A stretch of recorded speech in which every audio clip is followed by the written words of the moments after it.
wisdom and the experience of these former heads of state, lessons that they've learned, perhaps give us clues of what to do next, without the burden, of course, of being in charge of politics. So, they've seen it. They were the architects of much of what we see. But how do we take the next step? How do we continue with this journey and prepare this young continent to take its place in the globalized world, but beyond that, perhaps even take the lead, much in the way that we did in centuries past. If we look at the pyramids, Mapungubwe, around the continent, you'll see that we led for many, many centuries. And perhaps it's our time to do that once again. And education is going to be one of those keys. So we're very grateful to Fundi that has brought this initiative to this education conversation. And in a short while, you're going to hear a little bit more about who Fundi is, why they're doing this, and why the continent of Africa is critically important to them. And we should be joining them in their efforts. Just before we begin, though, just one note. Please just check your mobile phones. Please check your mobile phones. Check your mobile phones. Check your mobile phones. Check your mobile phones. Check your mobile phones. I say this about 10 times because there's always that one person who didn't hear me the other 9 times. And of course, your phone's going to ring, and your friends, daughters, sons have put that funny ringtone, and it's going to ring loud. So put it on silent or switch it off. If you're going to follow this on Twitter, the hashtag is hashtag Fundi Forum. I think you can see that on the middle of the screen somewhere, just at the bottom. Hashtag Fundi Forum, hashtag APLC former presidents. So, yeah, please share. I mean, I wish we could bring the whole continent into this room, but, 1.1 billion people, maybe not going to fit. So let's share with the continent some of the things that we hear. It's not every day that you have 7 heads of states, former heads of states, sitting in one room talking about one thing. So tweet, spread the gospel, spread the message. Please use both of those Twitter handles so that people can get a sense of what's happening in this room. During the course of this conversation, you'll have an opportunity to ask some questions. Clearly, we're not going to be able to get through to everybody, but please do raise your questions, and we'll get these gentlemen to answer those questions and perhaps just continue the conversation with us. Okay, so a lot to get through, and I'll guide you through that as your program director. But first, you may be wondering, who on earth are these Fundi people? Now, for those of you who understand Nguni languages, Fundi is someone who's quite clever. But let's find out what Fundi is all about. Let's take a quick look at this film.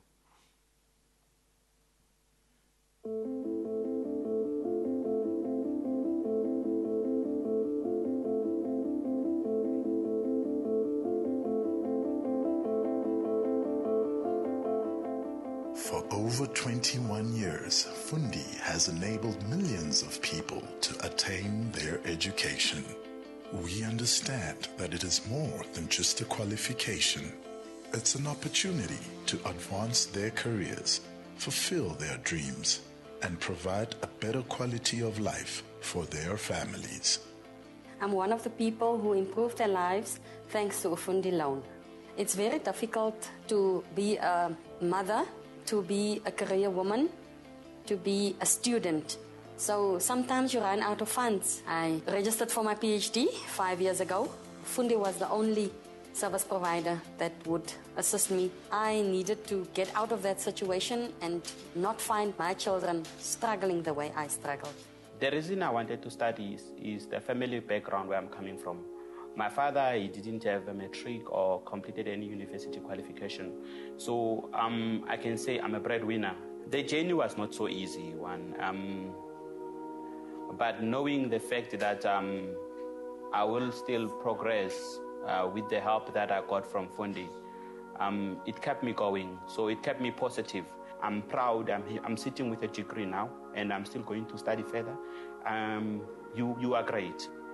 The road to graduation is one our clients never have to walk alone. At Fundi, we believe with the right partner, we can all unlock more that lies within. Through our Fundi card, we take care of students' budgeting and spending so students can focus on succeeding in their studies. You can't study with poverty. When you're hungry, it's difficult for you to study. Accommodation, 2,800, 3,000. So it's difficult. Some of our parents are earning 3,000 per month. This is the Fundi card. Every month, they deposit money. It's a report to your phone. We use it to buy textbook, pay for our accommodation. Fundi made university stress much lighter. I get here and all I have to do is study and pass. And that is, trust me, that weight off your shoulders is the best thing you can ever have in life, because it's really stressful having to focus on your studies, which are also extremely demanding of you, and then having on the side to worry about things like fees and meals and books. So they made my student life very, very stress-free. Our fund administration allows us to collaborate with corporate clients who are passionate about easing the burden on students. We make things easy for our partners by managing their bursary schemes and funds for them. Through our Fundi card, we facilitate payment for fees, buy books, provide accommodation, and feed students. By joining hands with companies that share our values, we change one life at a time through education. The partnership that we have with Fundi, it's quite important. I don't think we will have been able to administer the allowances that we get from NSFAS or be it bursaries. So they play quite a critical role in terms of administering those allowances. And, the students are quite happy with regards to that. So for us, service is important, technical support is important. And yeah, that's basically why we have chosen Fundi. At Fundi, we believe we are only as good as the communities we empower. Education is our lifestyle, and we continuously invest to enable society to be more. We really appreciate what Fundi did to us. Now learners are able to get water, quality water again. Now the teaching and learning environment is now conducive enough. It's given me a pleasure to know who I am, to know what I want out of life. So I love being here because I know that someday I'll be something. Learning never stops, and Fundi daily earns its place as a lifelong education companion for our clients. Our innovation ensures that the doors of learning stay open to everyone who seeks to know more. Through our EduOne online portal, we help parents and students to make critical life decisions about where to study, what to study, apply for university, and so much more. EduOne adds value as a one-stop solution for companies to connect with students and inform them of bursaries, books, stationery, jobs, and other services that students need. At Fundi, our greatest responsibility and reward is to dutifully carry the hope of the customers who look to us to become more. Fundi, know more, be more.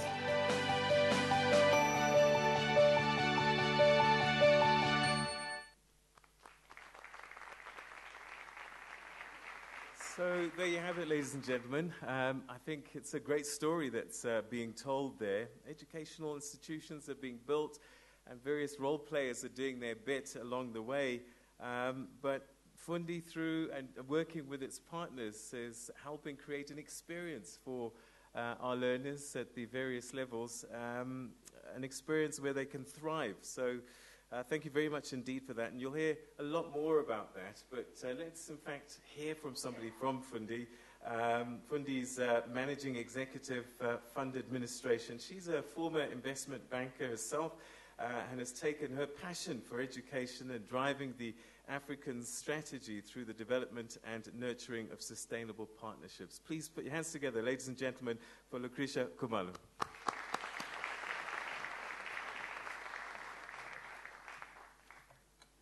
Good evening. Welcome. My role today is really to just thank everyone for coming and to greet you again. I'd like to start with our former presidents, whom we're very grateful for their presence here tonight, starting with His Excellency Amani Abeid Karume, former President of Zanzibar, His Excellency Carl Offman, former President of Mauritius, His Excellency Rupiah Banda, former President Zambia, His Excellency Goodluck Jonathan, former President of Nigeria, His Excellency John Mahama, former President of Ghana, His Excellency Frederick Sumaye, former Prime Minister of Tanzania, His Excellency Thabo Mbeki, former President of South Africa. In absentia, he sent his apology for not being here tonight. His Excellency Jakaya Kikwete, former President of Tanzania. He's here in South Africa, but he's feeling unwell and hasn't been able to join us. We wish him a speedy recovery.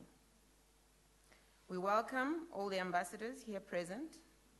Professor Marcus Ramkhale, Acting Vice Chancellor of Mangosuthu University of Technology. Professor Dan Kwati, Vice Chancellor of the Northwest University.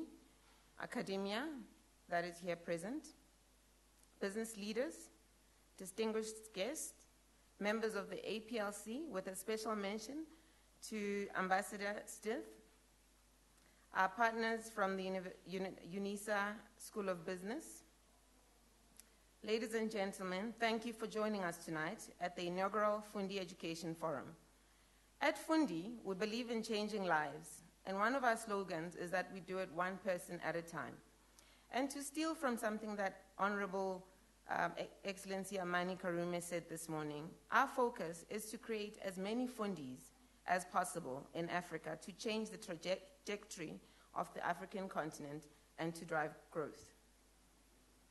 Nompilo Shangi, you saw her speak on the video earlier on. She's a young lady from Guamashu, a township in Durban, South Africa. Nompilo is the last born child and only surviving child to her mother, who is a single mom. Nompilo, please stand up for people to meet you.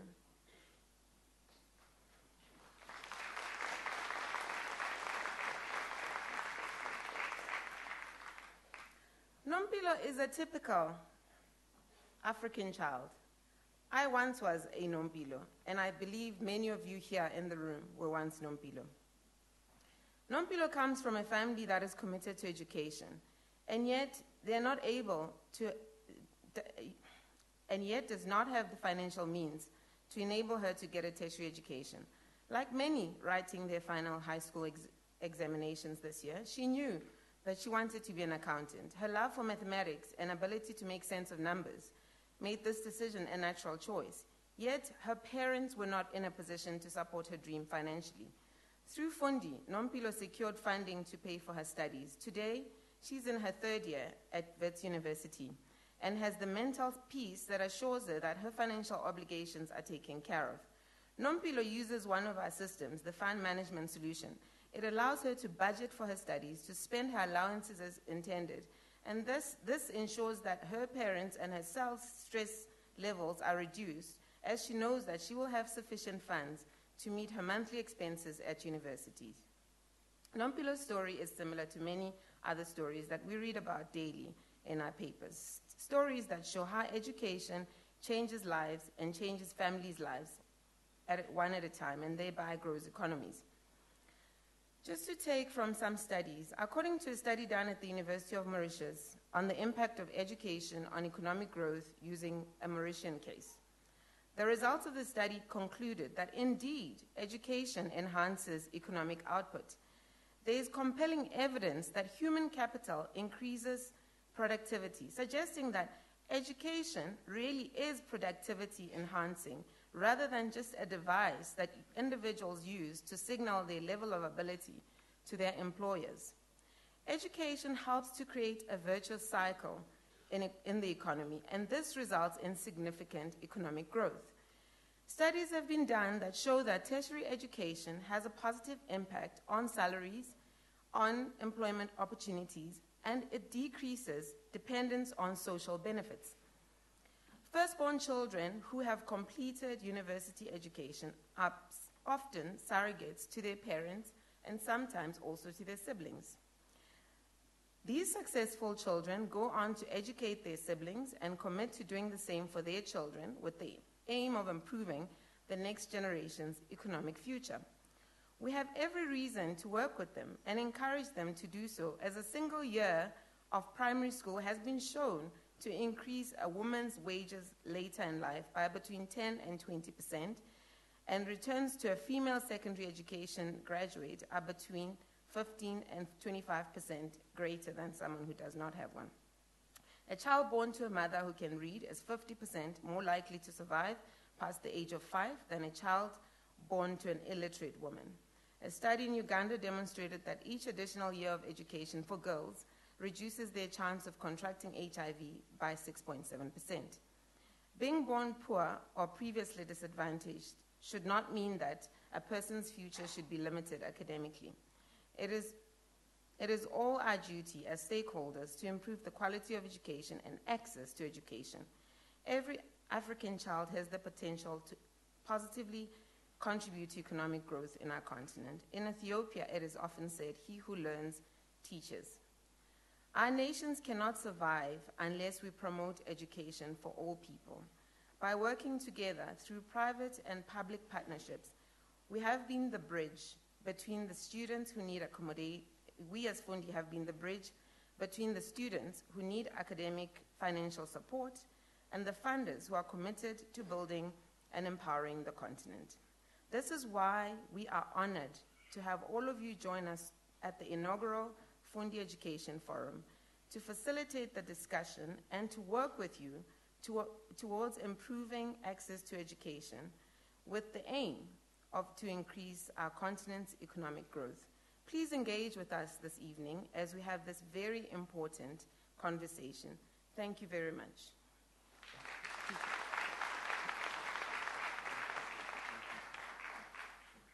On your behalf, ladies and gentlemen, I say thank you very much indeed to Lucretia Kumalo, the Fundi Managing Executive, Fund Administration. And as you heard, human capital is increasingly becoming the most valuable capital that we need to spend our efforts, time, energy, and money investing in and developing. All human capital, the girl child, particularly on this continent of ours, and those that are born poor, and the rural areas in particular.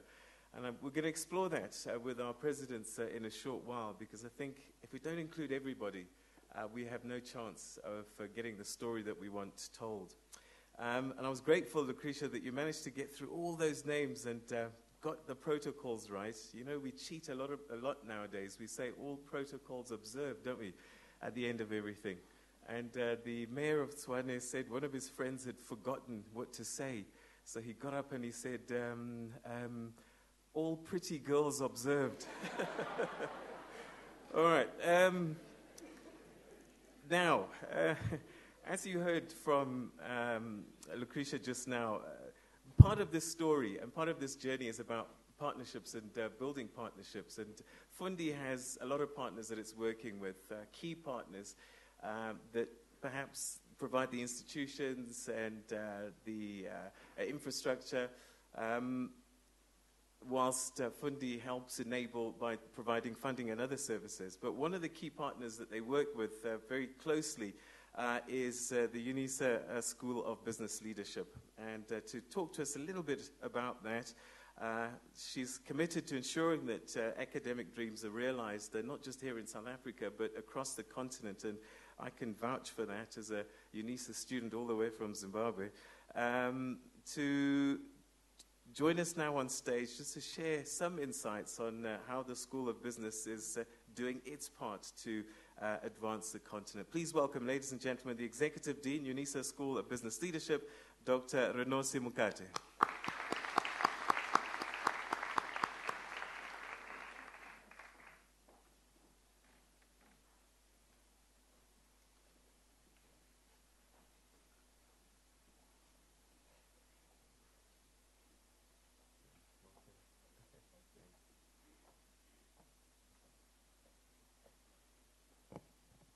Thank you, Program Director, His Excellencies, all ambassadors present, Vice Chancellors from representing universities present, our partner Fundi and its representatives present, business leaders, distinguished guests, ladies and gentlemen, good evening.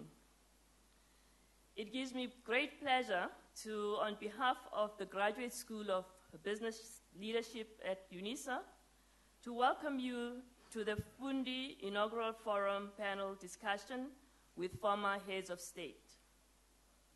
The Graduate School of Business Leadership is honored to host this event on enabling Africa's economic growth through quality education. We are proud to be part of the University of South Africa, an illustrious institution which is a pioneer in distance education, an educational model which enables Unisa to provide lifelong learning opportunities to a wide spectrum of students varying in age, gender, race, class, and geographic location. Hence, Unisa is able to count amongst its alumni our former President, Nelson Mandela, our current Deputy President, Mr. Cyril Ramaphosa, and our former Deputy Chief Justice of the Constitutional Court, Justice Dikgang Moseneke, to name a few. Unisa is the largest university on the continent and amongst one of the largest in the world at approximately 350,000 students. The SBL is the largest business school in South Africa and has graduated approximately 30% of South Africa's MBAs and MBLs. It is no wonder then that when Fundi approached us to collaborate with them on an initiative whose aim is to create a platform for business and academia to engage with and gather invaluable insights on education solutions, we enthusiastically accepted the invitation. The SBL straddles the worlds of business and academia. Thus, we strive to understand how our teaching, research, and community engagement can contribute to the growth of the private sector and nurture business leaders who understand the African context and act in the service of humanity. This is in line with our mission as a business school, but more importantly with the vision of Unisa, which is to be the African university shaping futures in the service of humanity. As we reflect on Africa's history and the challenges facing the continent in the 21st century, we have to constantly remind ourselves what do we need to do to catapult the continent to higher levels of growth and development, and what role a quality education can play in this endeavor. Over the past decades, many African countries have made great strides in increasing access to basic education, including progress in the education of the girl child. Although, as we know, differential gender achievements at higher levels of education and in certain fields such as science and technology exist, with girls and women lagging behind in these fields. Spending in education has also generally increased. However, we have not seen the commensurate increase in the quality of education and its impact. In order for our education to contribute to economic growth and development, it must strive to educate the person holistically and prepare them for the local and global society in which they live. Research shows that, done correctly, education has the potential to increase labor productivity, the innovative capacity of the economy, new knowledge generation, and the introduction of new technologies, products, processes which promote growth. Education also facilitates the diffusion and transmission of knowledge. In order for the African continent to reap the benefits of the money being invested in education, We need, in my view, to take a broader view of what the purpose of education should be and how that might be achieved. We have tended to focus on the importance of cognitive skills and specialist knowledge, without sufficient emphasis on education for operational citizenship and social cohesion. Citizens clearly must be competent in the economy and the political and social life of society in order for our education to affect our economic growth and development effectively. This is because business and economic growth cannot be sustainably achieved without collaboration and cooperation across different sectors of society, public, private, and civil society, and without sound governance, political stability, social cohesion, peace, and security.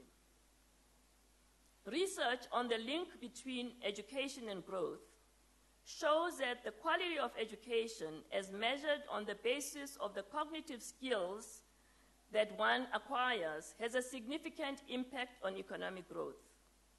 In this regard, the first 15 years of schooling are essential in establishing the foundation for this. The research indicates that it is not enough for students to just get through school, but overall, the school population must demonstrate a high level of cognitive skills, and in addition, you must have a small cohort, even if it's a small cohort, of students or of the population that are able to acquire a very much higher level of cognitive skills. So beyond this type of education, which, as I say, is the foundation, and incidentally, many African countries do poorly on tests that are designed to measure these cognitive skills. Beyond this type of education offered beyond the basic education that is offered, the type of education offered at post-high school in the form of specialist knowledge and vocational skills is also critical, because it is upon this knowledge and analytical thinking that the basis of such areas as research and development, policy design and implementation, institutional and technological capacity are built. However, it is not enough that our educational system produces people that have cognitive skills and specialist knowledge. Our educational system must invest more time and effort to develop curricula that focus on operational citizenship and social cohesion, because, as I said before, these are also essential for economic growth and development.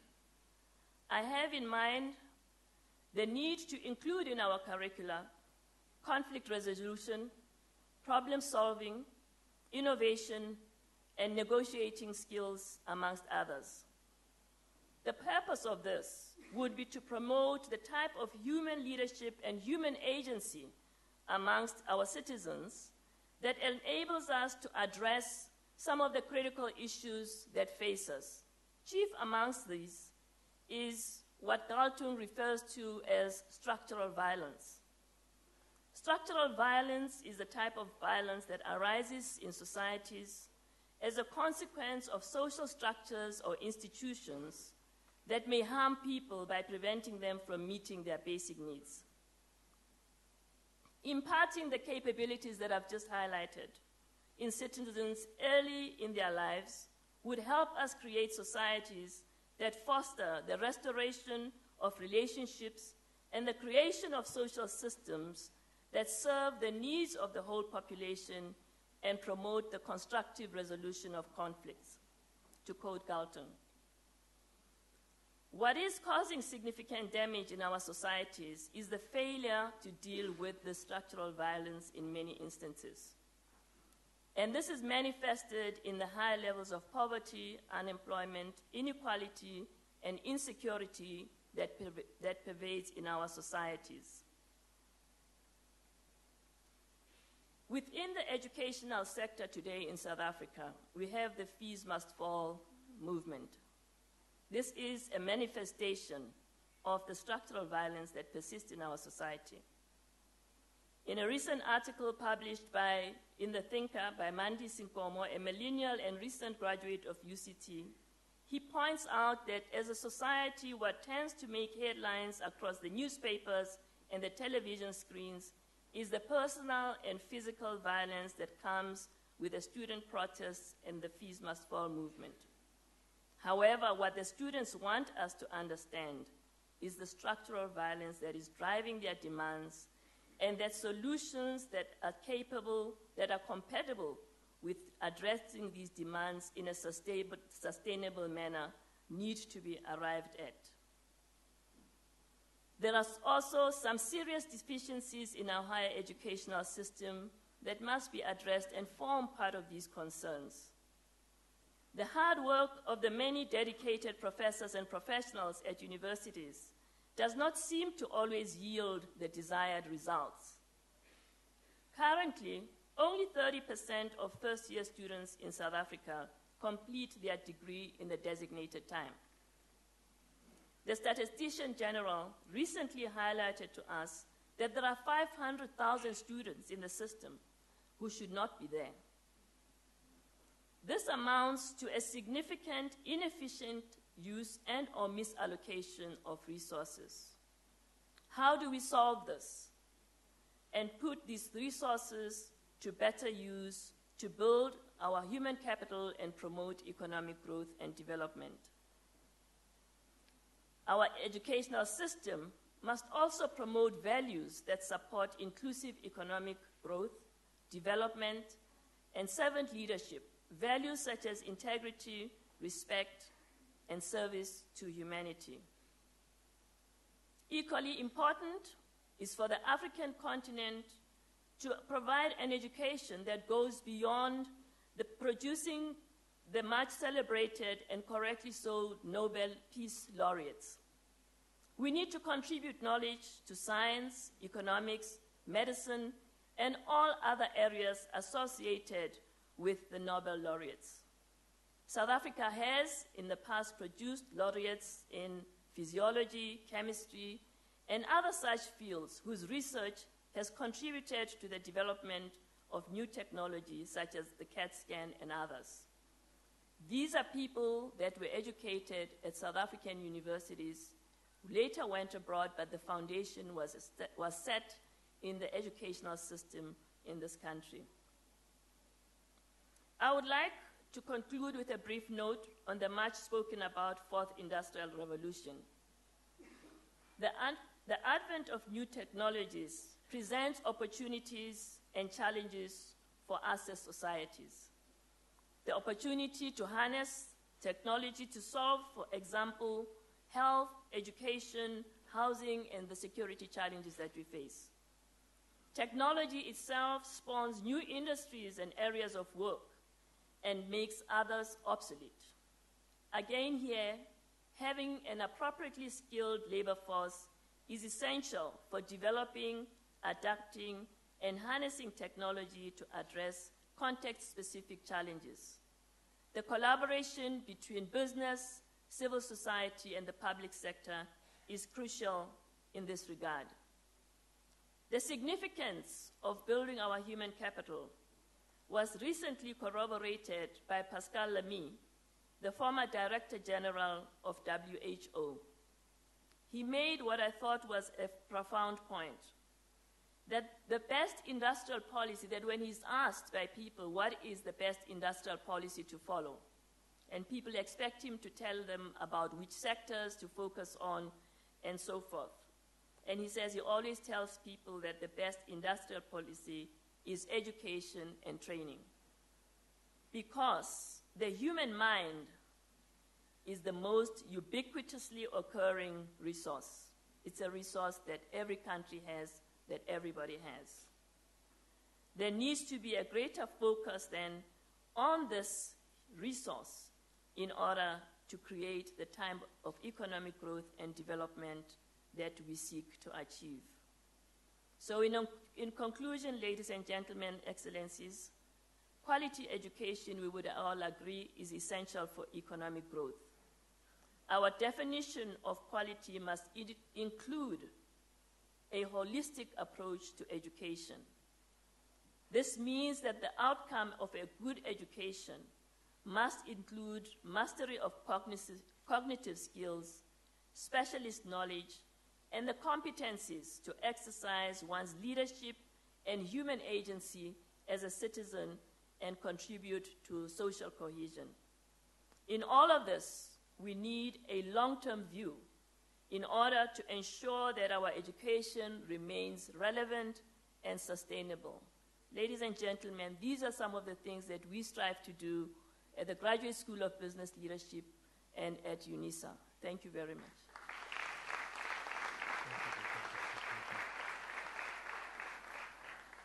Dr. Mukate, thank you very much indeed. Again, the same themes are starting to come through. The importance of education as being one of the pivotal levers in economic growth, developing this continent.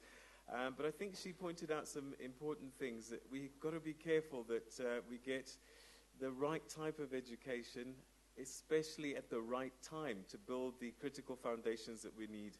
And also that holistically, we've heard new words today, operational citizenship, to go along with social cohesion. All of this must be put as part of developing our society.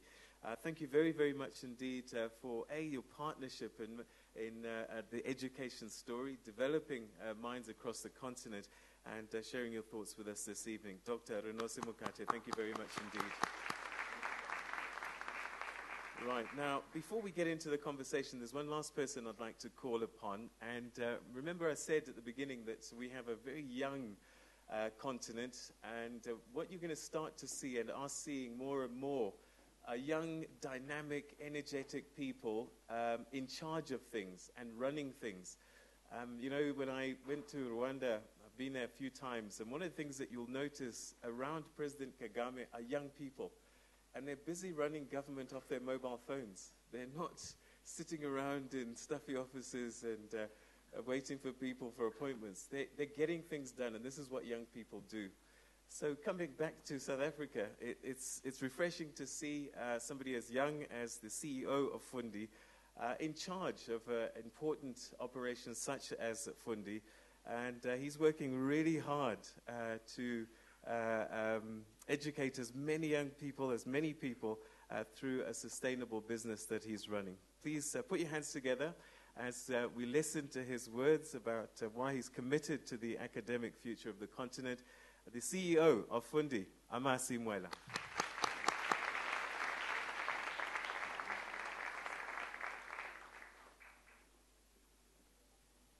Distinguished guests, His Excellencies, business leaders, vice chancellors, academics, ladies and gentlemen. This is as much protocol as I, of all people, understand, so all protocol observed. Thank you very much. In the late 1940s, a young couple met, and this young couple fell in love in a very rural village out in Africa. And they decided to get married. They went off and they had 7 children. So they were incredibly poor, struggled to make ends meet. They struggled through just about everything they did. The society they lived in, no electricity, no water, no running water. It was literally as poor as an environment can actually be. They raised their 7 kids nonetheless. All their 7 kids, barring one, decided to drop out of school. Early in primary school, there was nothing they thought school was important for, so they decided to drop out. The one person who didn't was a young man who was born in 1953. The young man decided, after having a conversation with a teacher of his, who was very convinced that he would become a Catholic priest, and he told him that to become a Catholic priest, you have to be very educated. The one thing he stood fast and made sure he kept was this thing that said, one day to become a Catholic priest, I need to become educated, and he stuck to that story. that took him through many, many journeys. It took him through many, many, many stories. There are so many things he had to go through to eventually achieve what he achieved. After struggling, he eventually managed to finish his matric. He finished his matric with flying colors, and for some reason, the Catholics at the time really, really liked the young man, and for some reason thought he would become a Catholic priest. So they went off and sponsored him and gave him all the support that he needed. He finished high school very successfully. They gave him additional support. He went on to university. He was eventually taken by a company that saw his academic performance, and they sent him off to the United Kingdom, where he went to study mine metallurgy. He eventually became one of Africa's leading mine metallurgists, and that young man that was born in a rural village is my father. What my father has been able to produce from a rural village in an environment where there's not a single person that had hope is he's produced a chartered accountant who's the firstborn in our family. She lives in London. He's produced an IT specialist. He's produced me. He's produced the fourthborn. The firstborn is a psychologist. She's just completed a master's. She lives in Scotland. And the lastborn is a medical doctor, and she's in Russia. The only thing that was able to do that was the commitment of one young man and education. Often we take education as a product. Often we look at education as something we can advertise. Often education is something that people have to sort of apply for. It's just really a by-the-way thing. When you come from a family like mine and look at somebody like my father's cousin, who for the first time in his life, when he was about 6, 7 years old, started looking at my father and looking at the hope that education can give. As he finished his school, my father had just gone off to the UK. The only example that this young man had was my father. What did he produce? My uncle produced a medical doctor. She's 31. He produced a girl who's just completed her master's degree in computer science. And he produced a cousin of ours who was studying actuarial science and passed away a few months ago. What's the difference between the siblings that dropped out of school and my father? What's the difference between the siblings that dropped out of school and my uncle? What's the difference in life between my life and the life that my cousins live today? The difference is education. I joined Fundi having had a very lengthy conversation with Mutotsi, who's sitting on the front, and having left Old Mutual. My former boss is sitting somewhere on the right. And I joined Fundi with a mission. My mission was quite simple.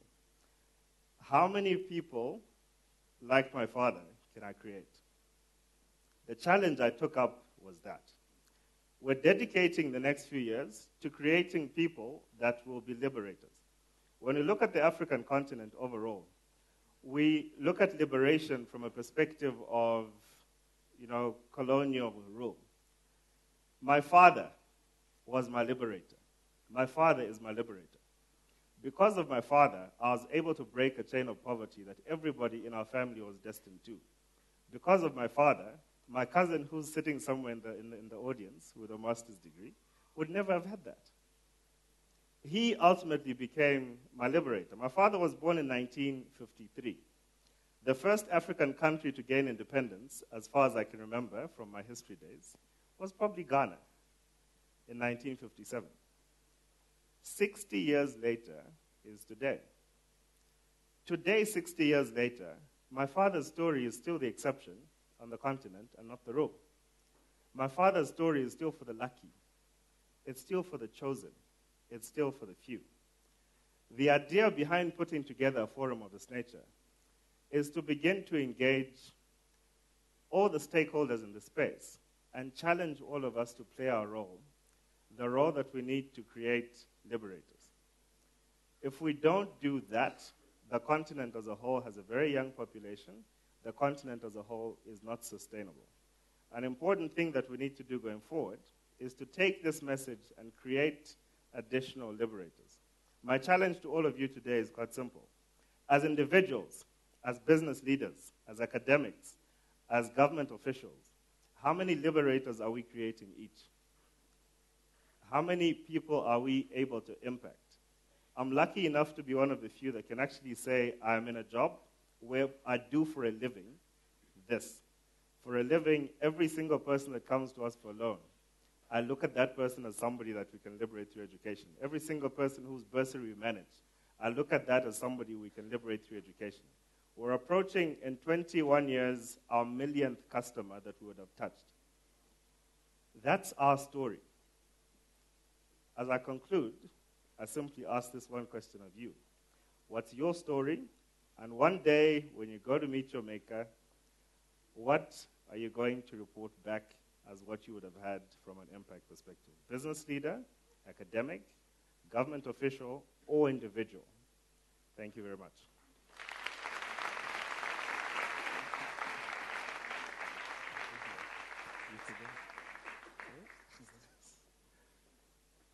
Our thanks, ladies and gentlemen, to Amar Simwela. And, that story that he told is the story of many of us, actually. And I think if we all look back up to our family tree, you'll see that there was one.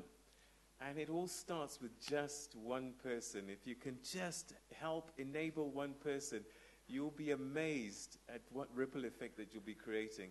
So let's follow his lead. Let's enable just one person, and we'll change the continent much quicker than you think. So Amar said, do not tire doing good. Thank you very, very much indeed for sharing that very powerful story, and a reminder to us that we all can contribute in this, and we don't have to do 100 things at the same time. Just one thing to one person, and you'll be amazed how quickly that duplicates and multiplies. And before you know what's happening, we've got an incredible thing that's happening. So thank you very much indeed. And what he was going to do as well was introduce this little story, because I think this kind of encapsulates in many ways what he was saying. So let's take a look at this film. South Africa, you are a nation of hope. You are diverse in culture, but yet there's a golden thread that unites you. That golden thread is your willingness to always keep dreaming. Your willingness to fight for your goals. You are willing to strive for a better future. You want to learn more. You want to be educated. You want to have more for yourself and for your loved ones. So, it's not your fighting spirit or ambition that falls short, South Africa. What lacks is that you think you don't have the opportunities you need to succeed. One day, South Africa, you'll realize that you have every opportunity to define your own success. You'll stop looking for reasons not to try and recognize that if you want to be more, do more, achieve more, education can make it happen. One day, South Africa, you realize that those who succeed are the ones willing to look beyond the obstacles and instead focus on the possibilities.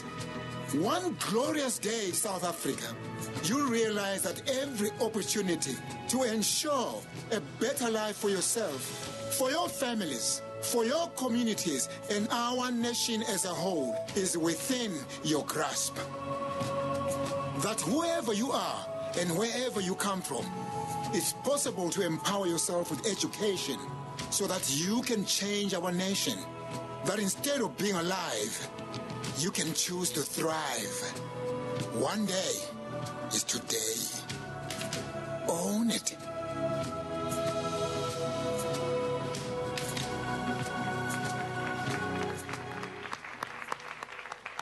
Wow. Isn't that just a beautiful, beautiful story? Although they talk about South Africa, I think this is a story of the entire continent.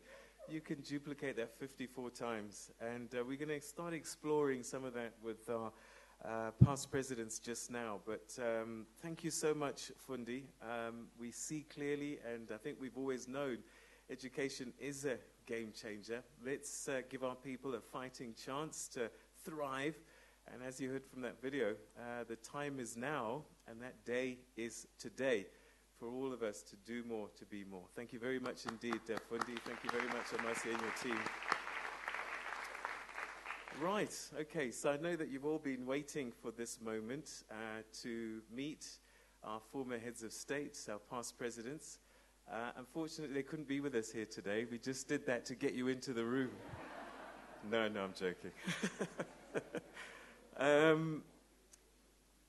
Fundi has been working with the African Presidential Leadership Center for quite some time now to get this project off the ground, and I think it was worth the effort and the time to coordinate this. It's not very often that you get such luminaries in one room, past presidents able to share combined, I suppose, years of public service and the wisdom that they've gained in leading countries and nations, and to bring them all in one room and to pick their brains for a while. So we want to say thank you very much to the APLC. And the man behind that is the founder and non-executive chairman of the APLC. It's my great pleasure to welcome Ambassador Charles R. Stith.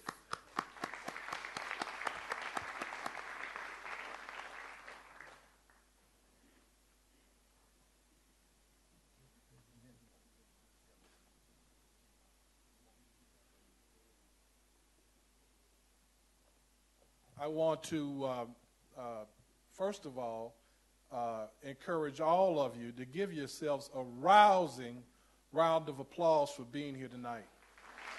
That's not rousing. Come on, you can show a little more love for yourselves. There you go.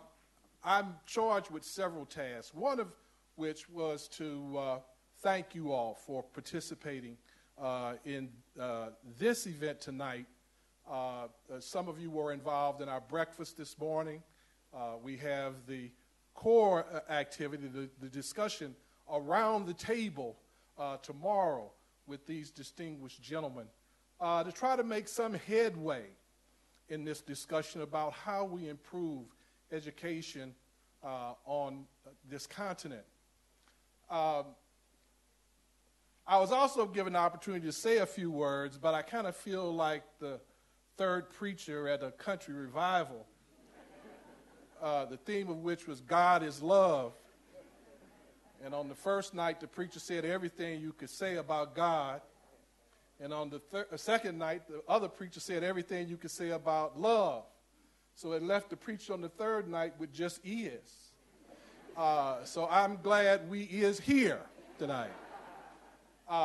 We have a unique opportunity, as Peter has indicated a number of times, Amasi has alluded to, the head of the business school as well, that this challenge of education and getting it right on the continent is probably, if not the single most important challenge of Africa, it's right at the top.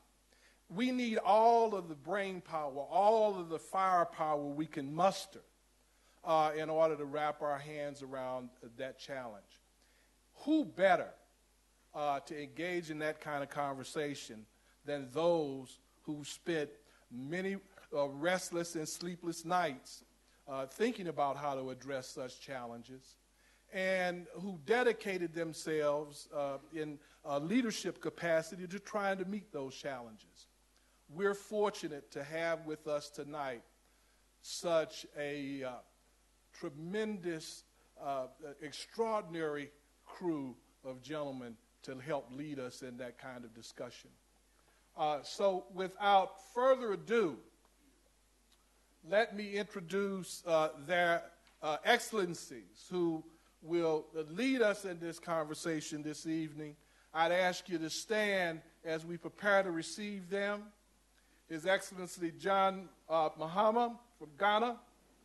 His Excellency Goodluck Jonathan from Nigeria.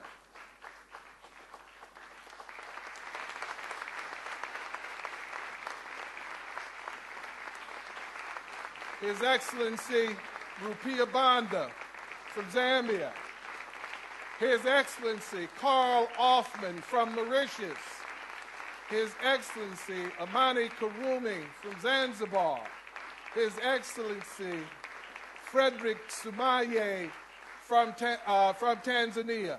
Come on, show him a little more love than that.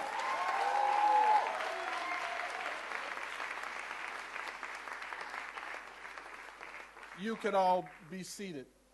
My other task, in addition to welcoming you, is to also express our thanks to this League of Extraordinary Gentlemen, to express our thanks to our partner, Fundi, for our support. You know, I've been fixated on their motto, no more, be more. Certainly that ought to be the motto for this continent. I'd like to thank our other co-founder of this, Prince Sedza Dlamini. Sedza, why don't you stand up and wave your hand? Give him a round of applause. If the Fundi motto, no more, be more, is going to become the inspiration for this continent, and I think it should be, I'd like to add another catchphrase, that we have to care more to grow more. Can you say care more? Care more. Grow more. Here to provide some context for his colleagues before we begin tonight's discussion is His Excellency Rupia Banda. Give him another rousing round of applause.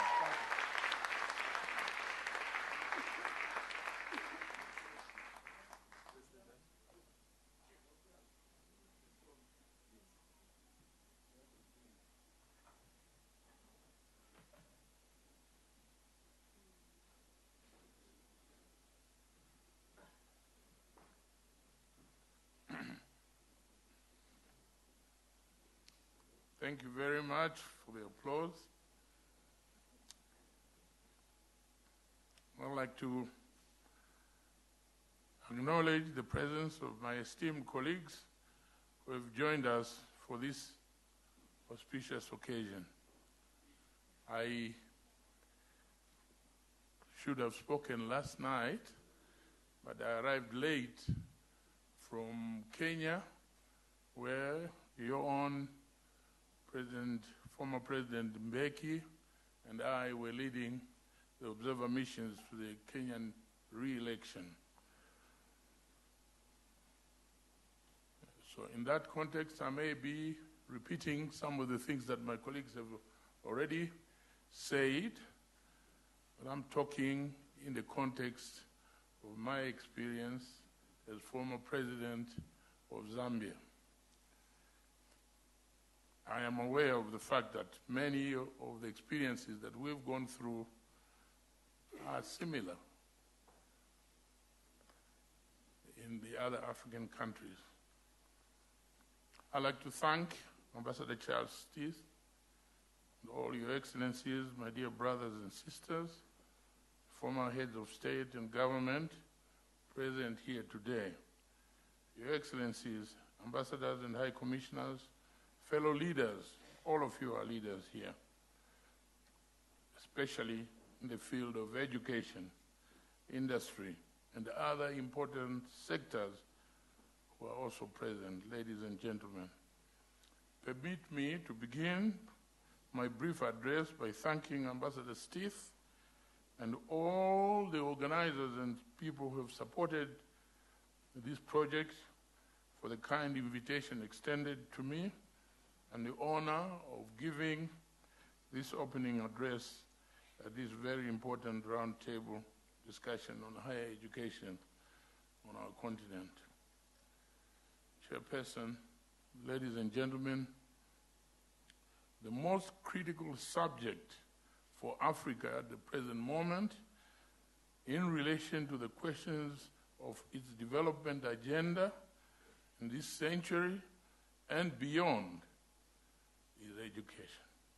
No country can develop without a well-educated population. Chairperson, this round table, therefore, could not have come at a more critical time in the continent's history.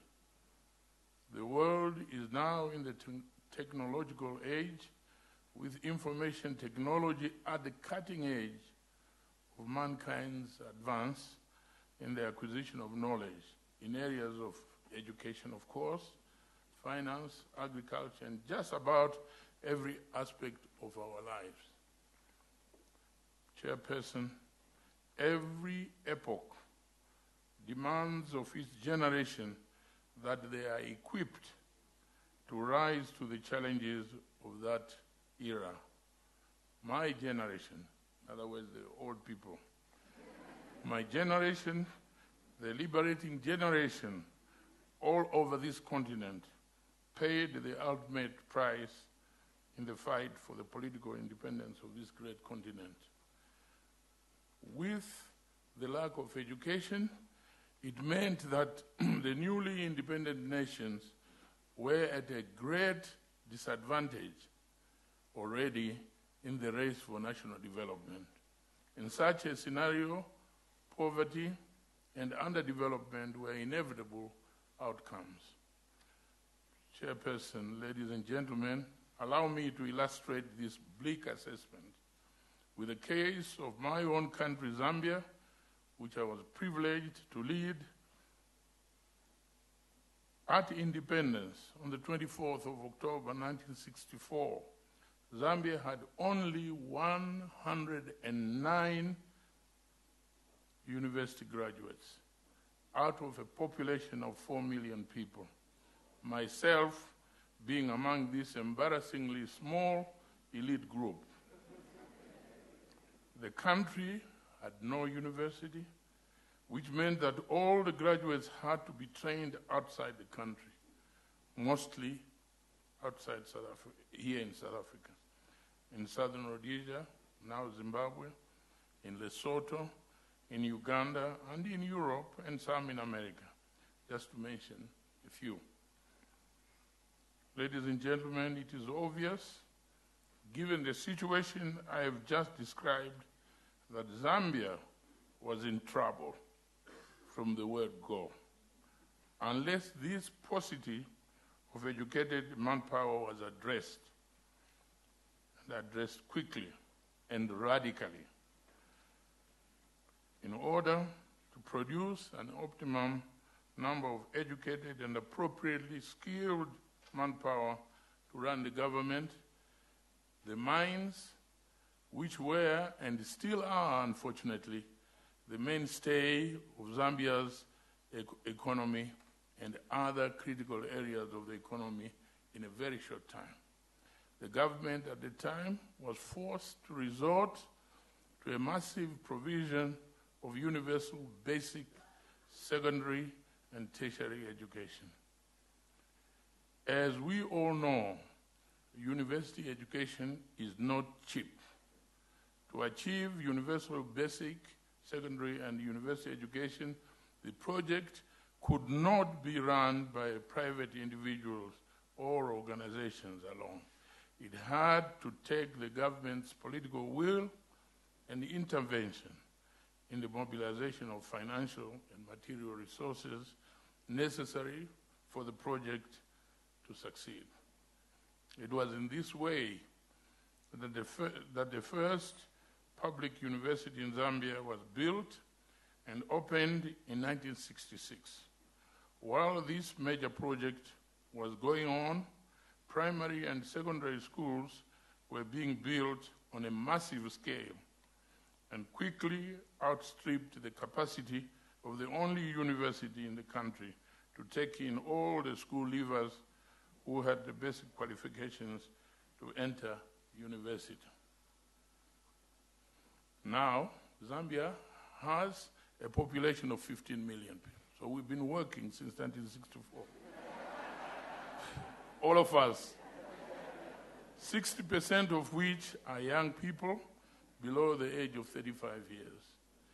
The number of institutions of tertiary education, both private and public, has increased considerably.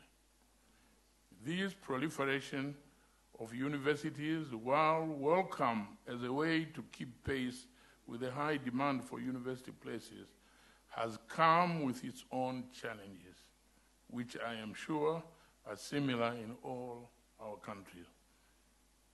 It is my firm belief that the most advanced countries all over the world are those which have had a long tradition of qualitative education at all levels, especially at university. Chairperson, I would like to list just a few examples that confirm my assertion. If we consider countries like the United Kingdom, you have the following old established higher institutions of learning. Oxford University was founded in 1096. Cambridge University, I see you are surprised because we take these things for granted, but I thought I should do a little bit of research and show you how far behind we are.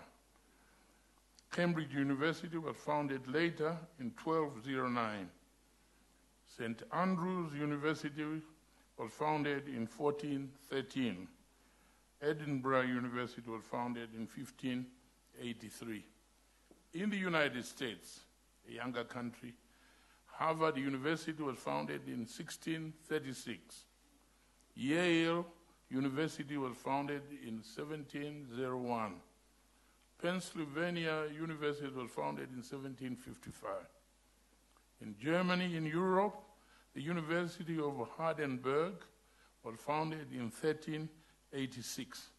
The University of Rostock was founded in 1419. The University of Wittenberg was founded in 1502. In France, in Europe, the University of Paris was founded in 1160. In China, in Asia, the University of Nanking was founded in 1888. Peking University was founded in 1898.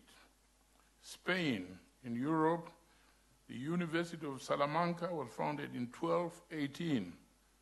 In India, the University of Calcutta was founded in 1857. In Hong Kong, the University of Hong Kong was founded in 1911. And closer to home, right here in the Republic of South Africa, Cape Town University was founded in 1918. The same year, Stellenbosch University was founded. In Ethiopia, Addis Ababa University, founded in 1950. In Uganda, Makerere Technical College was founded in 1939. In Egypt, Cairo University was founded in 1909. In Kenya, Egerton University College was founded in 1939. In Algeria University was founded in 1909.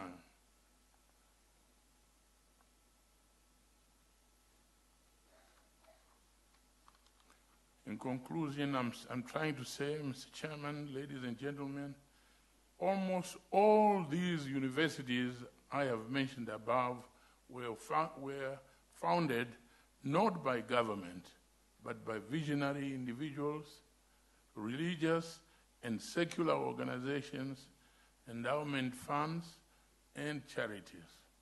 However, in the case of Africa, it is my considered view that a more versatile, more innovative model of establishing, financing, and running higher education will have to be adopted. Chairperson, ladies and gentlemen, I would like to venture that the solution lies in harnessing government and private sector strengths in a collaborative way. In concluding my address, I wish to commend Ambassador Smith and his colleagues at the Africa President's Leadership Center for the passion and commitment towards the promotion of higher education on the continent. I also would like to commend all those individuals, such as those that are running Fundi, for the efforts that they are making to try and drive this car of development for Africa much faster. I therefore would like to call upon all my fellow leaders, which means call upon all of you, to come forward and support this noble undertaking in any way you can or they can. And for those who are already doing so, like Fundi, to please continue and increase on your support so that Africa can develop and be competitive in this global village. Thank you all.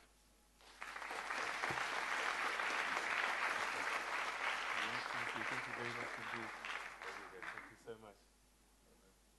I'm going to sit down now because we're going to start this conversation, but just to say thank you. Can you all hear me? Okay. Just to say thank you very, very much indeed to Your Excellency President Pierre Banda for, in many ways, helping me to set the scene for this conversation. We normally start with like a positioning statement, but you've done that so eloquently, and you may not know this, but I actually asked Ambassador Stiff to choose you because I was born in Zambia, so I feel like you're my president. So, came out of Zimbabwe, is it? Yes, that's correct. I was born in Zimbabwe. Oh, there we go.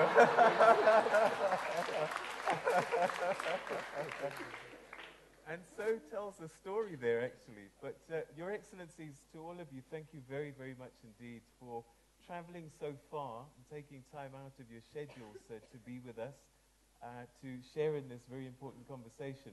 And as we heard from Ambassador Sith just now, you've seen a lot, you've done a lot, and you've pretty much laid the foundations in the post-colonial era for the education system. But one of the things that we've seen is that whilst you did so much in the time that you did, it was really just the start of the journey. We're in a world now that's changing much faster than it did when you were in office. And so the situation is now urgent and more pressing than ever before.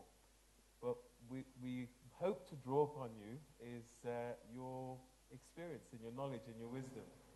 So perhaps maybe just to ask all of you, we'll just start with you, President Mahama.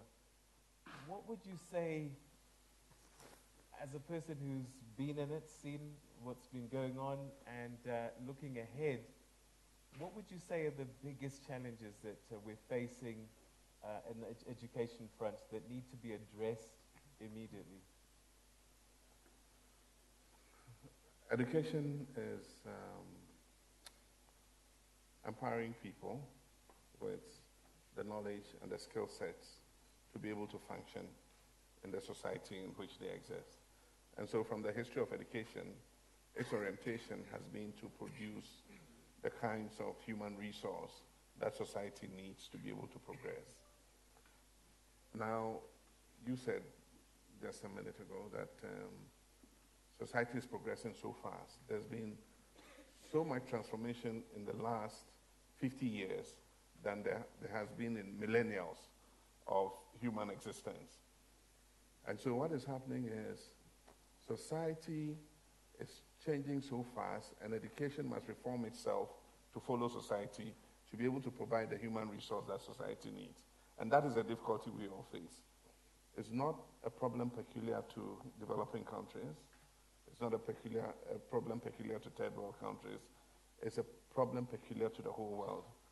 As we speak, the US, UK, everybody is looking at the educational system again and looking to see whether it is providing the young people with the skill sets that they need to be able to function properly in the society they have.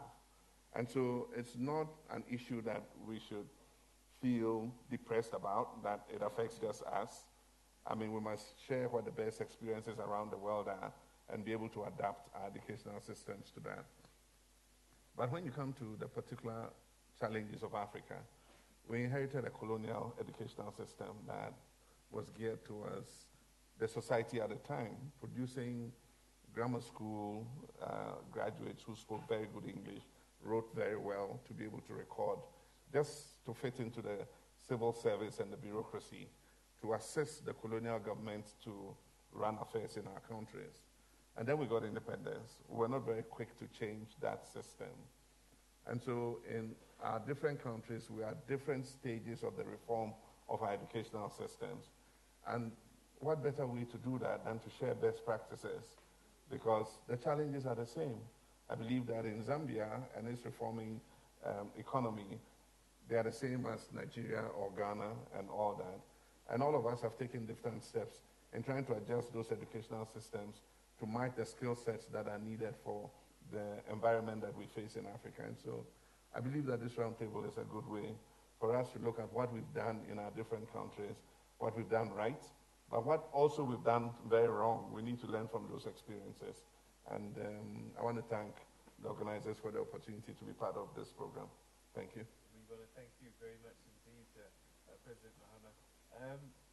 President Jonathan, earlier on I spoke about the history of our continent, and we spoke about a lot of our wealth has come from what we've taken underground and what we've grown on our lands, but we need much, much more going forward. And Nigeria, I think, really is the story of commodities and how an economy can be built around that. But at the same time, you know, you travel around the world and Nigerians doing amazing things, educated, and we'll discuss that a little bit further in terms about this brain drain and going across the world. But how do you prepare Nigeria and the continent for a post-commodities era? Thank you. The issues of education are issues that probably can take you hours. Whenever you get tired of me, you can just stop me. Because earlier this month, I was in Rhodes Island in Greece for a conference organized by Dialogue of Civilizations. And one of the technical people that made it with the mentioned that in about 10 years or so, developed society will replace the workforce with robots, about 40% of the workforce with robots, including judges. You will no longer have human judges sitting over here. And that scientists are even thinking about modifying our DNA to produce very intelligent human beings that can solve societal problems. So you now see where the world is going. Then you ask yourself, the kind of education I passed through, will my grandchildren also pass through that system and be relevant to present society? Then of course you know that the answer is no. There must be a shift. But then you come to the concept of education. The former president of Zanzibar mentioned in the morning about mainstream education. Why do we go to school in the first place? Some people go to school just to learn how to read and write. I know somebody who said that a lady who said that she decided to go to school at an adult age so that she could just read the Bible. That is education. Some people go to school so that they will be able to fit into society, do little business, do little computation. And of course, if you advance above post-primary level, university level, you could get a job, and so on. The issue is that, of course, the issue facing Africa is that how do we fund this? Just like we discussed in the morning, an organization like Fundi are right there. But to me, we need to segment education. The mainstream education is there, and we must continue to encourage it. But beside that, how do we create brains that can revolutionize Africa? How do we? And if I look at the inventors, generally, globally, most of inventors don't even have university degrees. Bill Gates doesn't have even a university degree before invented Microsoft. Most of them have a university degree, but they don't have PhD or even higher degrees. So my feeling is that the basic education, which I agree with the president of Ghana, we must restructure it. We're no longer going to train people who are interpreters, who will write curve and good writing and good English alone. That we must also produce technical people, and I will come to that later. But besides that, my thinking is that in our countries, I started something at a little level when I was the governor of my state, then at least amplified it a little when I was the president of Nigeria, I'll just explain to you, is that if we must change Africa, if we must follow the rest of the world to think about using artificial intelligence to solve our problems, If we must create the human beings, then we must educate some categories of people. God is a bit not too kind to all of us because the distribution of brains is not uniform. So in that case, for us to develop, as nations, we must have a way of sorting out some of our best brains and encourage them. Those few ones can change society. Those few ones can launch Africa into the technological revolution that is going around the world. Just like President Mahama said, that if you look at not last 50 years, you're talking about last 25 years, the IT revolution is growing at a dramatic progression in multiples, while the African educational system is advancing in arithmetic means, and the rest of the world is moving faster. How do we lead them? When I was the governor of my state, just about 1.5 years, I said the first thing I have to do is to select some very brainy boys and girls, very young at the primary school level, and send them to the best private schools, because the private schools are better in most of the countries, including Nigeria. Outside my state, none of them was in my state. And I wanted to do that every year so that we have a crop of young people with brains that can begin to think about how do we change the society. And my thinking is that after they graduate from the post-primary school, I was going to send them to the best universities in the world. So that over the years, in addition to encouraging others who can move slowly like Jonathan moves slowly, we'll get people who can revolutionize the world. When I became the president of the country, I launched what I call PRESID, Presidential Special Scholarship for Innovation and Development.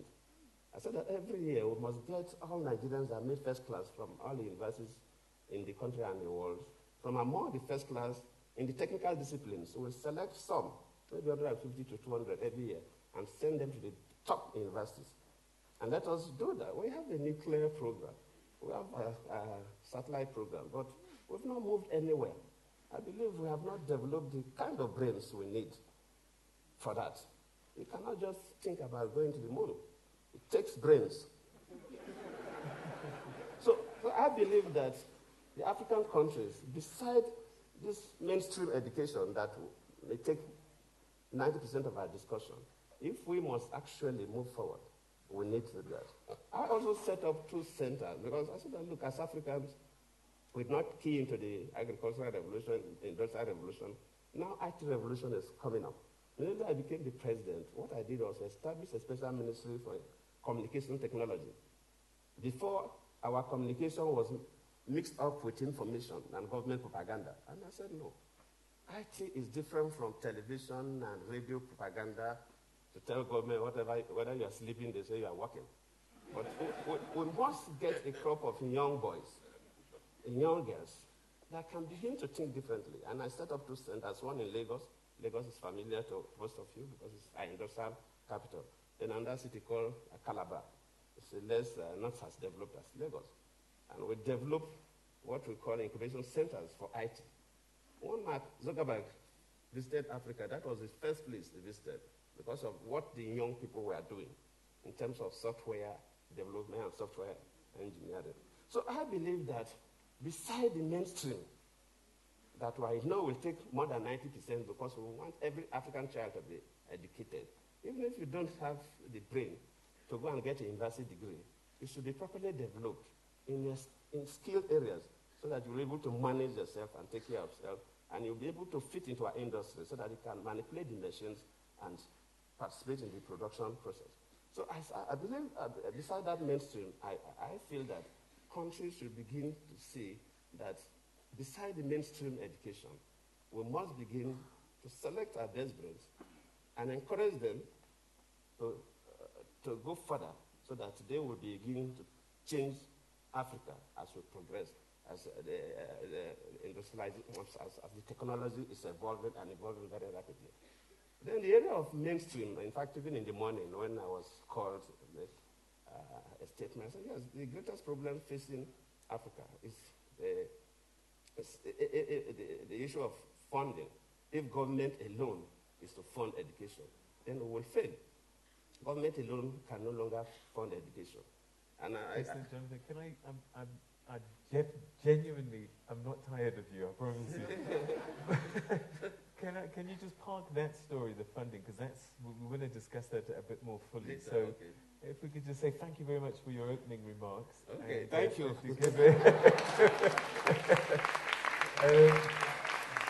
And I'm going to turn to you, President Banda, and I'm going to do something extraordinary now. I'm going to promote you and swear you in as the President of Africa. And now you're sitting with your education ministers from across the continent. What do you tell them to do first? You know, I think I heard President Jonathan, and I've heard it so many times from many of us, is what happens when the robots take over from us. That we are going to be jobless. And I'm an optimist. I believe that even those robots are going to need mechanics. They need to repair. Yeah. So there's a good opening.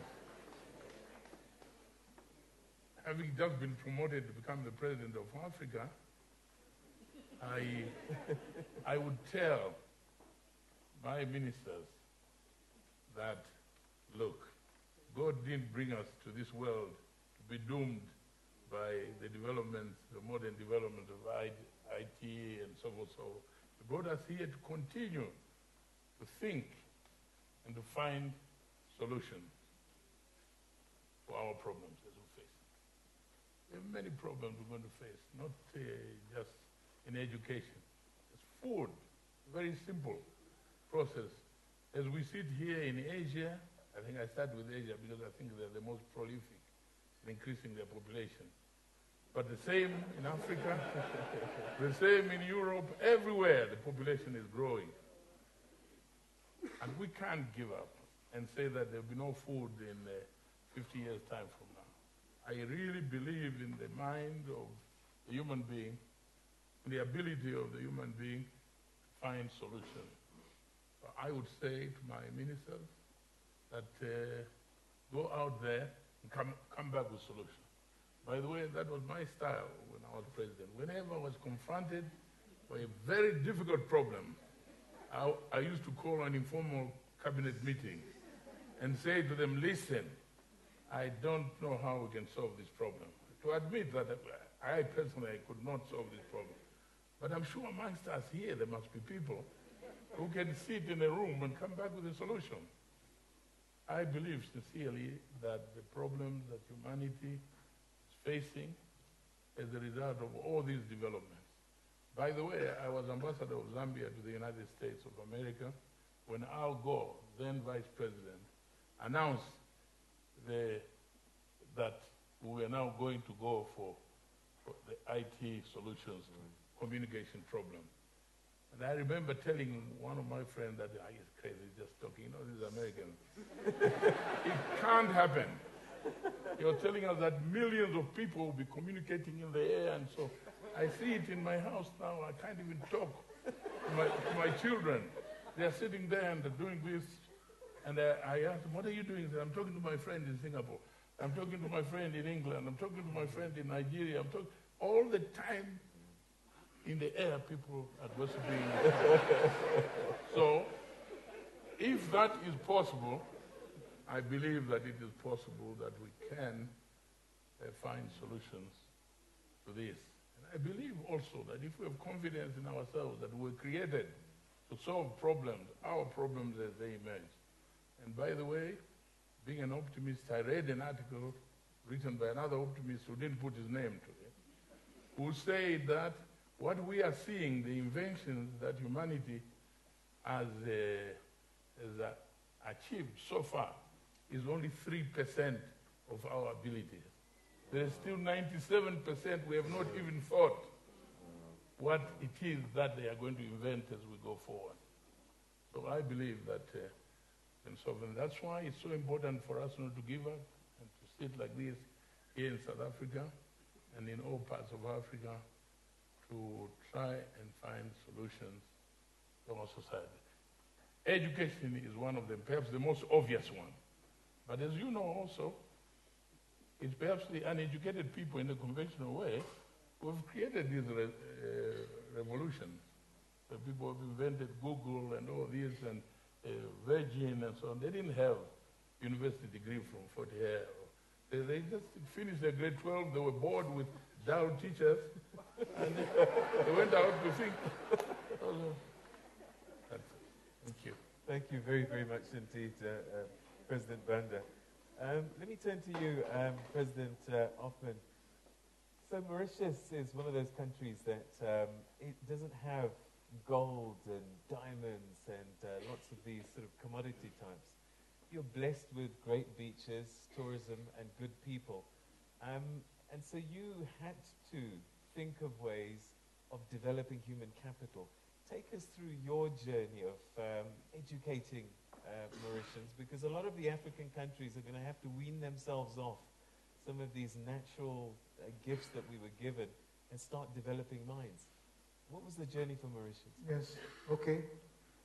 In 1983, the Prime Minister sent me to Washington, and I discussed with the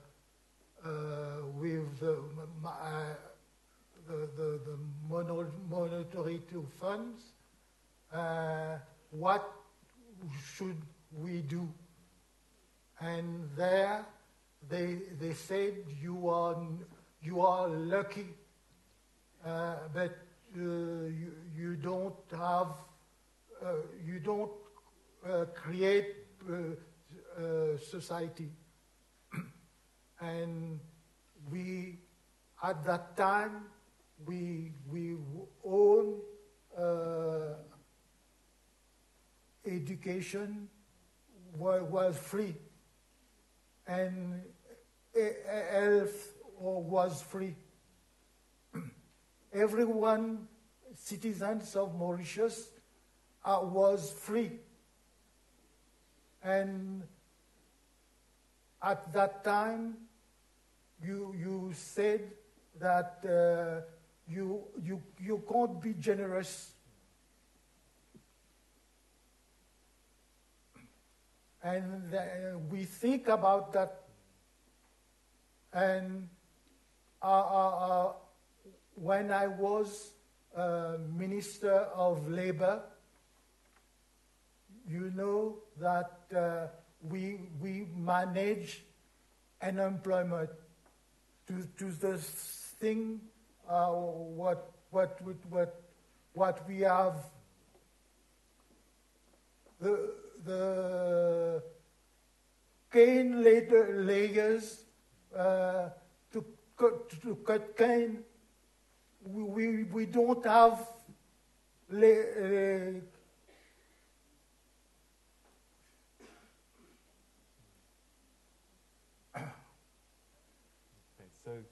So what you're saying is that the international community tried to say, listen, you can't say IMF, you can't spend too much money on free education, free health, but you saw the value in this and decided that you're going to press ahead anyway and educate your entire workforce, even down to the guy who is cutting cane. Yeah, yes. Okay, I understand. Yeah. Thank you very, very much indeed, President Hoffman. And we'll come back to this free thing, because this funding education is going to be our next big theme now, because it is the critical thing and one that we have to explore. But let me turn to you, President Khama. Again, you know, we're looking at the challenges and looking at what's most important to deal with now. And I just wonder, from your country, when you took office, what are some of the lessons that you learned, or some of the things that you wish you could have done to progress the education story? Was at 90% of your economy. Yeah, of the economy, okay? Right. And now it is only 8%. Wow, okay. That's a remarkable story. Merci. Okay, President Khama? Can you Yes. repeat your question? So, no, I was just saying that when you first took office, what were some of the things that you did, or some of the things you wish you could have done to have moved the education story much quicker? Okay.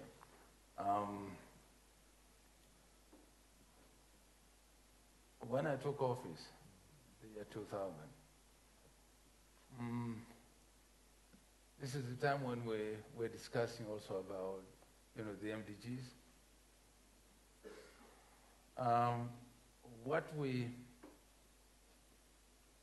did was that we followed the MDG goals, and we built more primary schools, so that our aim was to have 100% enrollment of school-going children. And we did build new schools. We repaired the old ones. But that required a huge investment. And then, finally, we realized that, we had taken almost all the school-going students, into school. And then we sat back and said, well, this is the primary education. But one day these students would need secondary education. So what do? So we invested in secondary schools as well at the same time. And then after that, we already had 2 private universities in Zanzibar, but they were not big enough. So what we did in 2002, and here again, you see, I'm not ashamed of that, because that's the time where we had to start up with a new university, because going back to the history of universities, elsewhere in the world, many of them started a long time ago. But ours started in 2002, and now it's 15 years old. But the good thing about that is that I was instrumental in starting that State University of Zanzibar, and I was the first chancellor of the university. And that university now has grown to the sizes, I think it has produced almost 5,000 degree holders already from the time it started. And then in Zanzibar, we didn't have a medical school, unfortunately. All our doctors had to be trained outside the country. So we also thought about that. And we started in a small medical school of about 40 students only. And there were so many skeptics, who looked at us and said, well, what are you people doing here? You're starting a medical school. Do you know how difficult it is to train doctors? We said, well, in the old days, yes, it was very difficult. But in today's world, with the internet, and modern telecommunication system, it's not. Because in the olden days, to teach somebody a medical degree, he had to start with learning about the anatomy of a human being, on the blackboard, and the professor would start showing different, veins, arteries, and the rest. But these days, you can just download all that information on your computer. So what the professor would say these days is that, listen, students, just download this information from this website, and I want every one of you, well, he has his own a tablet like yours. Yeah. You see? And he would say, now, it's so simple to train people. So we took up the challenge. And fortunately now, we have locally trained doctors. Of course, we worked with the Cubans. Yes, we worked with the Cubans. They were the tutors, and there's this university in Cuba called the University of Matanzas. And then I insisted with the Cubans that the degrees, should come from the university, because I wanted my doctors to be international. And we have now. And that small medical school has been integrated into the State University of Zanzibar. now it's part and parcel of the State University of Zanzibar, and we have our own homegrown doctors in Zanzibar. So those were the challenges, and we have met. Thank you so much. Thank you so much. Okay, former Prime Minister, Mr. Frederick Sumaye. And one of the things about Tanzania, I'm told that you speak the purest form of Swahili in the region. This is what we're told. This is what I was told. I don't know if it's a true story. It will be debated. Zanzibar is small. Oh, there you go. Zanzibar happens to be the capital of Swahili. But the only reason I've raised this is that what it does, this language, is that it gives you a natural kingship with your neighboring states. And if we're going to tell and grow the African continent, we've got to develop our education across borders, not just in our own countries in isolation. And I just wonder what your experience was as Prime Minister, knowing that you've got these countries around you.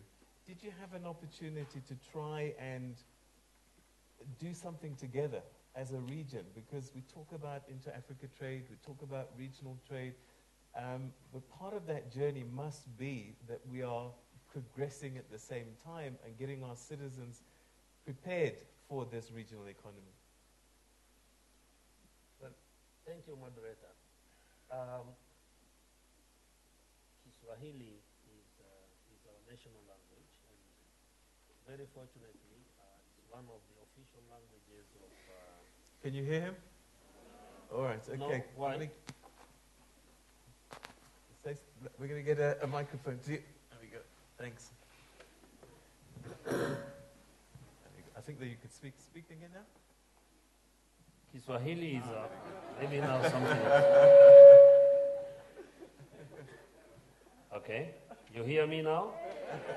Yes, good. Kiswahili is our national language, and fortunately, it is one of the official languages now of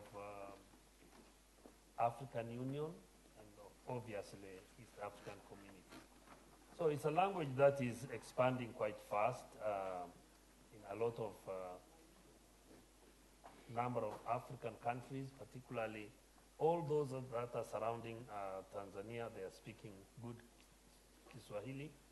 Kenya, Uganda, Rwanda, a bit, Eastern Congo, Burundi, they're all speaking Swahili.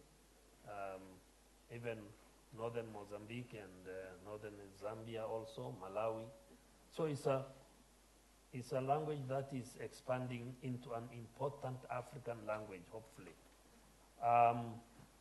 Now, in terms of education,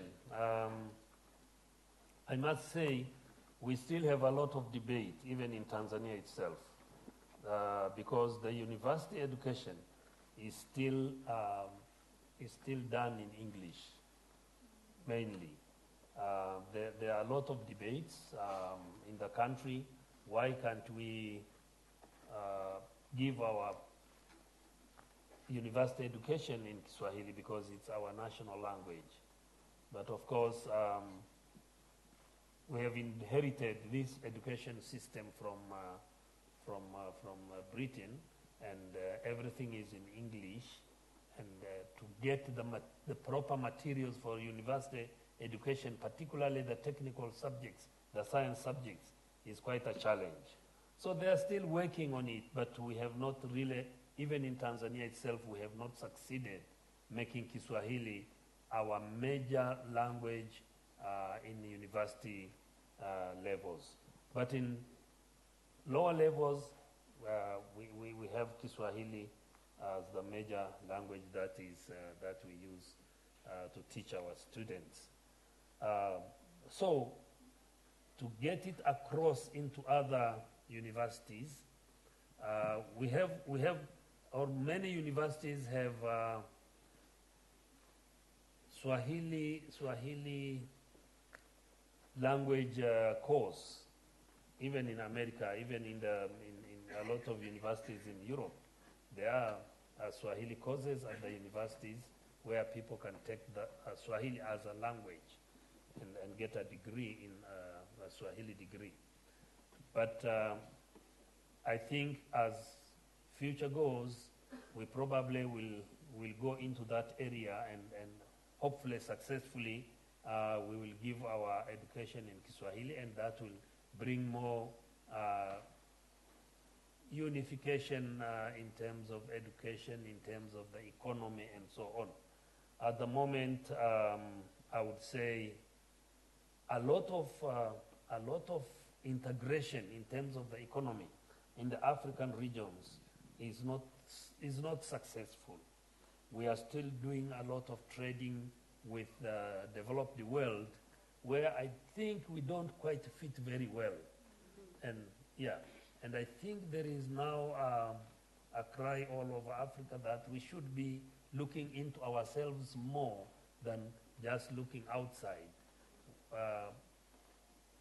South Africa could be different. They have advanced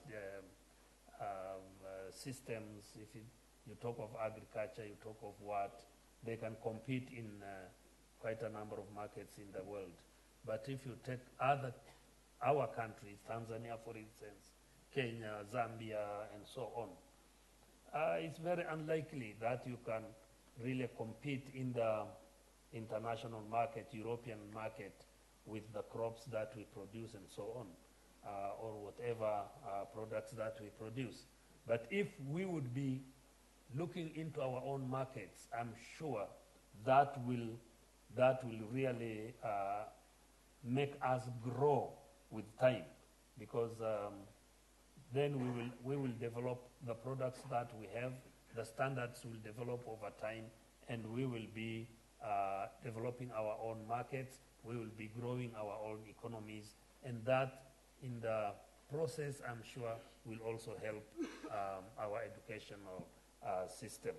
Because education is a consumer, basically. So if we don't have a strong economy, or we don't have strong economies, we will most probably fail to take our students to the universities, particularly with the increasing numbers now of students that require the university education, and the economies are growing but not as fast. And the population, as the President Banda said, I think we are quite producing a lot of children, and I'm sure, yes, I think it's the World Health Organization that says out of the 21 most fertile countries in the world, 19 are in Africa. And even the population that is expected to be added to the world, actually Africa will be carrying the most heavy burden of the new population that will increase. So when you are talking of increasing population, it means increasing the young people. So the portion that will require to go to the universities is much bigger than the national cake that is prepared to service that area. So in order to be able to cater for that, I think we have to grow our economies faster than what we are doing now. Thank you very, very much indeed, Prime Minister Samaia. All right, so there's quite a lot of things that we need to explore, and what we're going to do is actually jump around and look at a lot of these different issues. But before that, I'd just like to give my audience a little bit of an opportunity to pose questions to you. And so we've got 3 microphones, I think, that are floating around. So if there's any questions that you have, I suppose this introduction was really more about what's pressing, what's urgent, what do we need to address. Maybe let's look at that, because the next layer of questions, I'd like us to look at funding, about the girl child, about access, opportunities. There's so many things that we need to uncover. I hope we've got time, but let's just get a couple of questions. So please, yes. Yeah. You want to open? Yeah. Just flowing out of the discussion that we have had, I just wanted to say that we provide a base education what government tries to do is to provide a base education for all its citizens. And so universal primary education, provide secondary education, provide opportunities for tertiary education. But once you have had that level of education, there's a value addition that makes you a transformational thinker and makes you able to impact your society. And so, yes, we do the base education, but then the private sector comes in and takes some of these best thinkers, like President Jonathan was talking about, and takes them through the kind of, additional value that makes them able to transform wherever they are or help to transform those countries. But we don't need to say that we're in queue behind the developed world. We're not. We can leapfrog in certain areas and overtake them. I mean, Asia is producing more mathematicians and computer technicians and people knowledgeable in technology than many of the Western countries today. America has been able to keep up because of migration from India and other places into Silicon Valley.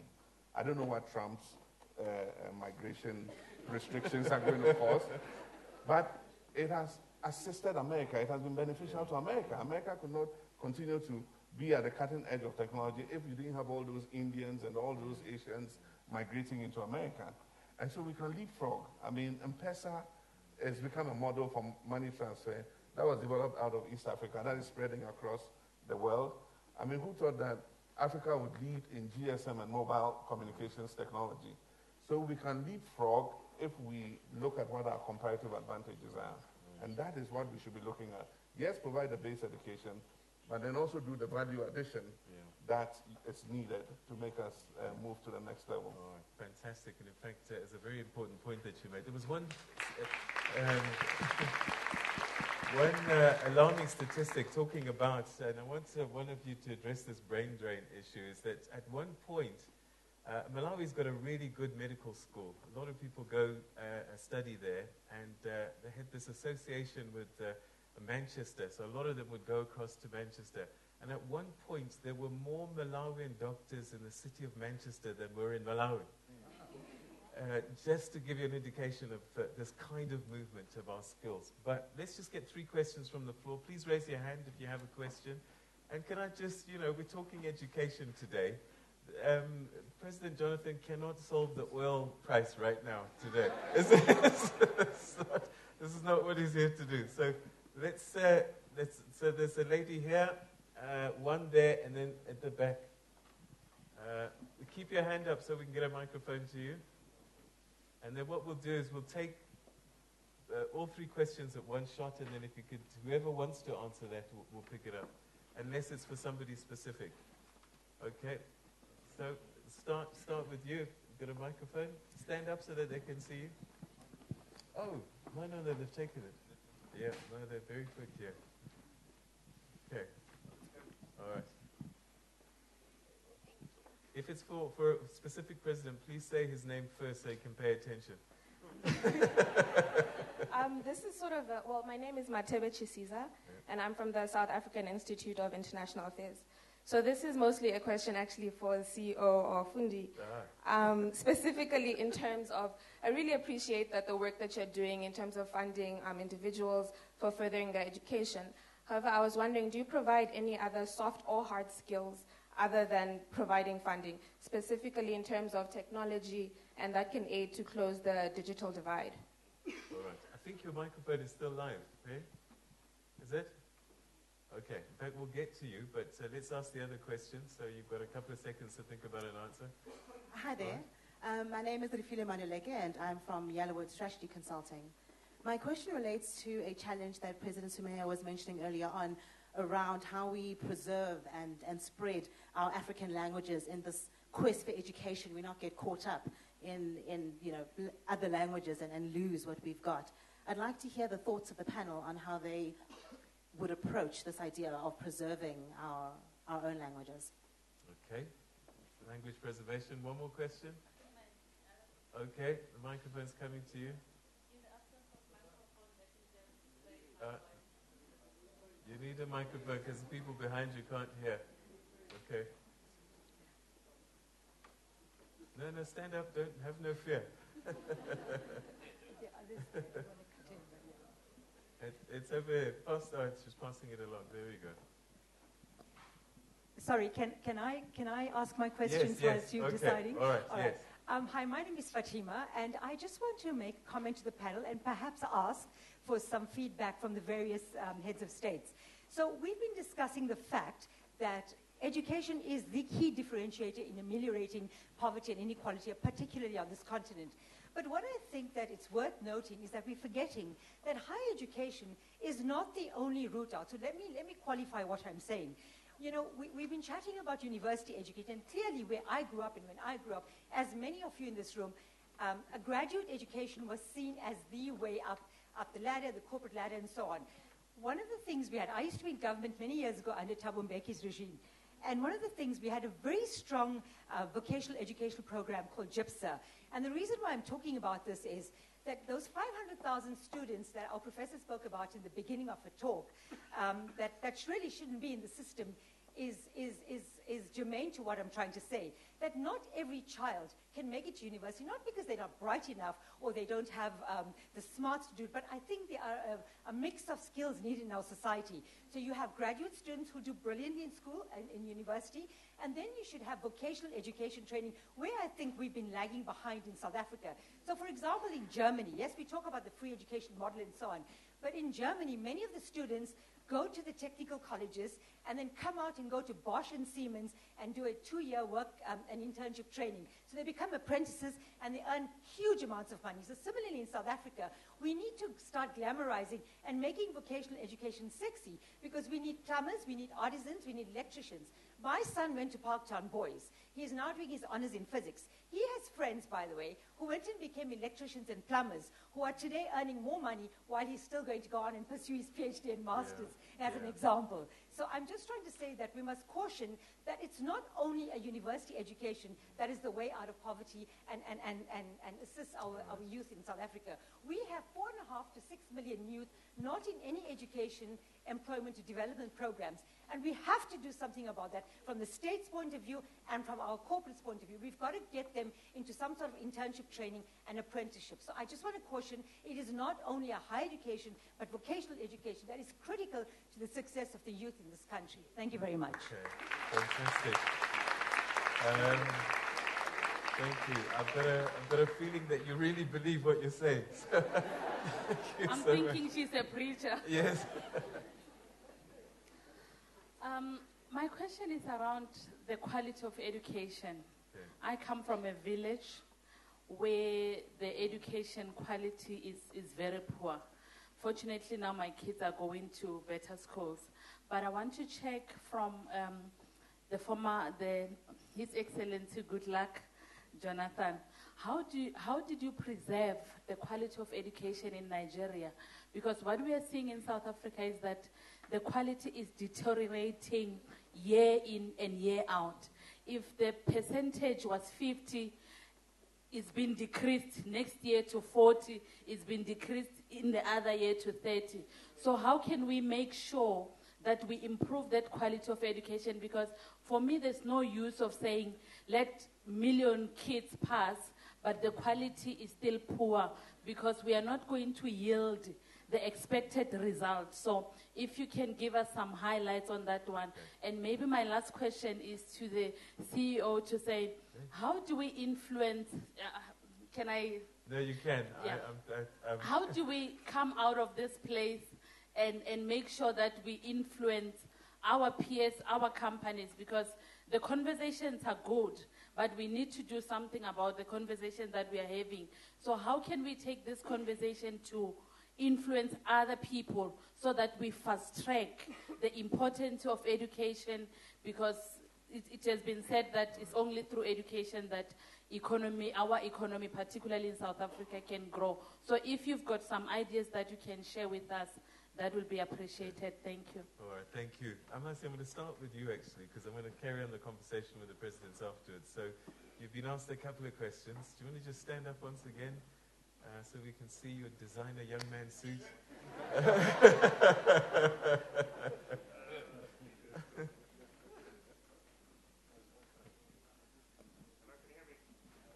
you want to open his mic again? You got to turn it on. There you go. No? There we go. There we go. So the first question around skills. So the need is big. I think we all kind of know that. There's limited reach that we have from an organization perspective. We're obviously one organization of 200 people with obviously sort of limited budget and so on. There's only so much we can do from solving the problem, but we are an organization that's chosen a lane, right? And the lane that we've chosen is how do we help people come from grade 8 and walk all the way through the journey of getting into university. One of the things that we launched this morning is we launched a fund. So we're putting across about 100 million rand that at the moment is going into producing skills, and those skills are specifically in the hospitality space. So again, hospitality is an industry that we've chosen, and we're saying these kids that we're sending, I think we've sent well over 100. We're approaching the 200 rand mark now. We're sending these kids to the United States. They're going there, they're spending anything between a year and 2 years, and they're coming back with unique skills that they can then send and sell into the market. So it's not specific that we're solving everything sort of IT. What we're solving for is specific things where we see that there's a niche, we see that there's a need, and we're going for that. So that's maybe to answer that one question around specifically adding to just the university degree. And then one other thing around what needs to be done. There's a lot that needs to be done. I think we are quite cognizant of that. What we'd like to do from this is, first of all, we'd like to have this on an annual basis, this engagement, bring business together, government stakeholders, universities, and so on, and begin to have these conversations. From these conversations, we're looking to then produce papers that we can then circulate across the board.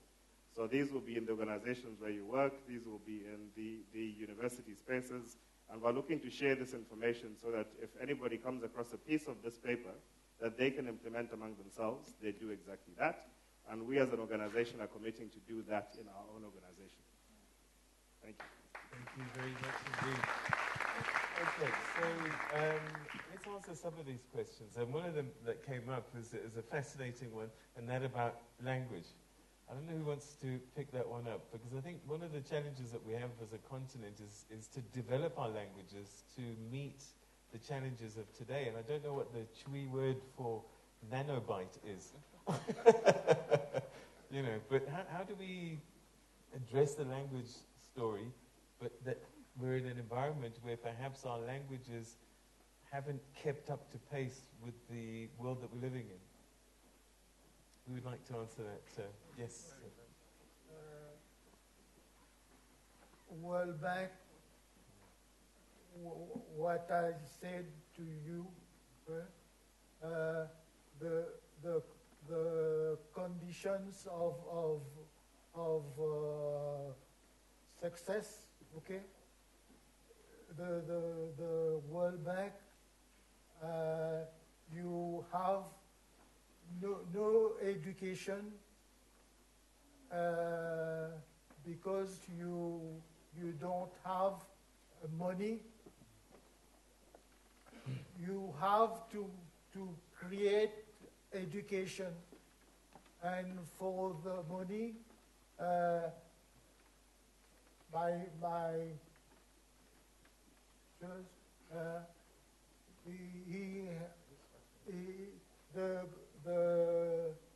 the problem is education also at a certain time. Okay, thank you very, very much indeed. So it is a challenge. Prime Minister spoke about Swahili, and we have to find a way to preserve our languages, but more and more we're living in a globalized world. How do we do them both? How do we marry the two? Hello? Yes. Yeah. I'd have preferred to speak to the issue of technical and vocational education. But just a word about education, about languages. Languages are in competition with each other in terms of survival and dynamism. Unfortunately, because of our colonial experience, many of our countries are providing education in English. And you must be blunt about it. English is the most advanced language in terms of learning and knowledge. But we realize that it makes it easier for our children if they learn in their own cultural context, using their own languages. But the problem is we don't have the institutions that are developing those languages and following the improvements in science and knowledge and making those languages able to express the gamut of the knowledge that the world has acquired. And so if you take my language, I mean, there'll be a restriction to how much I can learn when it gets to what a nanobyte is in my local language.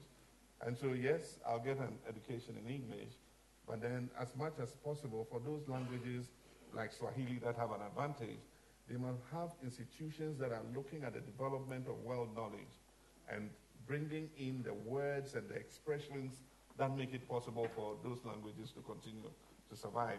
Not all languages will survive. I don't think my language will survive in the world of science, you know, but I'm sure that Swahili and Twi and Hausa and some of those languages, you know, can continue to be a context in which Africa participates in the sharing of knowledge. Okay. President Jonathan, I think you spoke a little bit about the issue of other skills, other knowledges beyond just university earlier on. And we heard a passion plea. How do we get our governments to get serious about this, actually? I mean, I grew up in Zimbabwe at a time where the system was designed so well that we knew for sure certain people were going to go into trades. Some people were going to go to universities. That's changed over time, sadly, but we were producing a lot of artisans in our time, and I just wonder what's happening. Is this something that we're doing as a continent enough? Thank you. I hope it's loud enough. Thank you. First, let me address the issue raised by the young lady. I was born in the rural area, in a small village. I attended my primary school and also my secondary school in a rural setting. So we came through the same pathway, but that is so many years ago, maybe before you were born. But so basically, Nigeria is a good example. It's good that you asked me to address it because, you know, Nigeria is, in terms of population, is the biggest in the continent. And in terms of capacity of the individuals, you have the best, you also have the worst. If you talk about the best, I remember in 2011 when I met President Obama in the US, he told me that Nigerian consultants in the medical field in the US alone is about 25,000 medical doctors working in the US health system. These are consultants, not GPs. So you have the best.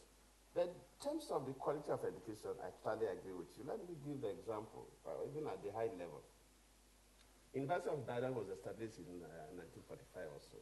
When the University of Ibadan Teaching Hospital was established, people from the UAE used to come there for medical treatment. But now we all go to Dubai for medical treatment. Why have we not developed even more? And that tells a story. The issue of the quality of our educational system dropping is quite significant. At the primary level, the basic education level, the secondary level, and the high school level, of course, at even the university level. When I was the president, in fact, to give a space, enough space for Nigerians, because we have been disturbing Ghanaian universities so much. Within that short period, I was the president for 5 years. So within that short period, I established 12 conventional federal government universities, just to accommodate more students. Also, one university dedicated for marine studies, and of course, a university for the police, because we have one for the military. But even before you talk about qualifying to gain university admission, what is the quality of education at the primary school level? When I was the governor of my state, that is one thing I aspire to. The first thing is the quality of the teachers. You cannot give out what you don't have. If a teacher doesn't know anything about mathematics, you cannot read history and teach mathematics, for example. Or read mathematics and teach English. You must give what you have. And Nigeria is a good example. You get there, you get some very fantastic schools. Especially at the primary, secondary school level. You have. Even at the tertiary level. Only on Saturday, I visited one private university during their convocation. And what I saw there was a setting, a university that is quite new. It's a setting that you can get it in any of the average world universities and so on. But then, the quality of the teacher, which we, the politicians, must address that. I wanted to address that. The quality of the teachers and infrastructure. We must not play politics with our educational system. We all know, for us to develop as a continent, education is key. Though the UNESCO talks about 26% of your budget going to the education sector, if you look at the statistics, probably former president of Tanzania will speak on those issues. But first is the quality of the teachers, then of course the infrastructure. For Nigeria, because the country is so big, in terms of dropouts, those who can't go beyond basic education or even the elementary, we have the highest. About 10 million. This is almost the population of some countries or even more, of children that can't go to school. Though this number is not uniformly distributed in the country, some parts are better than others. So we have that setting. You ask, what are we going to do? There's no magic about it. Government must spend money, and government must be committed. The government faced all kinds of challenges.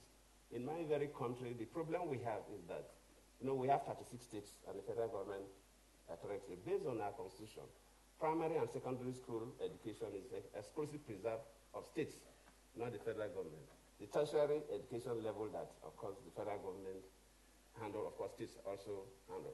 So it becomes a problem. Some states are doing very well in terms of their primary and secondary school educational system, but some states are lacking behind. So if you aggregate it, the country is down. But answering your question directly, government must spend money in providing the infrastructure and training and retraining the teachers. You can never give what you don't have. Then the other area you address about maybe technical education, it is also key. When we're in the morning, when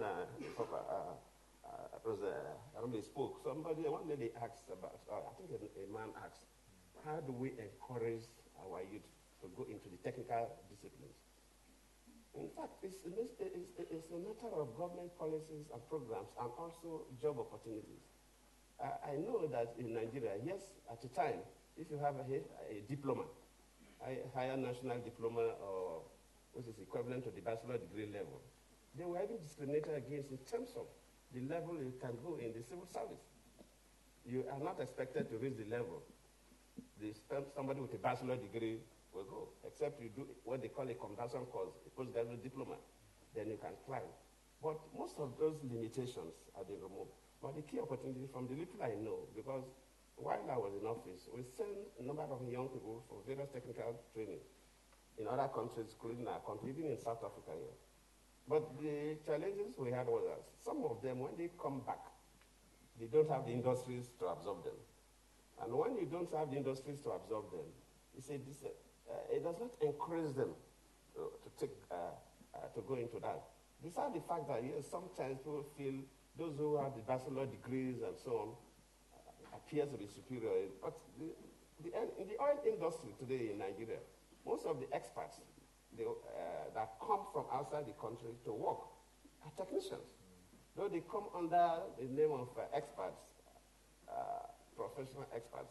But if you look into their CVs, you know that they are technically trained, but they are so good, and they are earning more money than the PhD holders. So I think the key thing is our industrial growth is not enough to accommodate some. Apart from South Africa, no other African country south of the Sahara is actually industrialized. Nigeria is trying, but it's still at the rudimentary level. So you must also create an environment, just like we're emphasizing that Africa must stop exporting raw materials, whether minerals or farm produce or forest produce. We must emphasize on adding value to that. And the process of adding value must start with elementary industries. The short period I was in office, I also set up what I call YoungWin, encouraging young graduates, whether polytechnic graduates, technical or basic university graduates, to go into food processing and other light manufacturing, so that from there their companies can grow. And we're giving them grants. We used to get about 1,000 something every cycle. Mentor them, train them. The competition is online these days, of course. You no longer need to see somebody. But that will encourage so many young people They started light manufacturing, food processing, and so. Just start with the basic things that we need first. We can grow from there. So if governments have such programs that encourage young people to start the elementary manufacturing processes, then of course you need the technical people. When we also come up with a program called Nangropreneurial, because if you come to Nigeria, of course, the population is big and we need food to feed the huge population.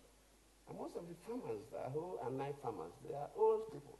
The young people after school don't want to go to the farm because they feel the farming is an occupation for their grandparents and for old village. We say no.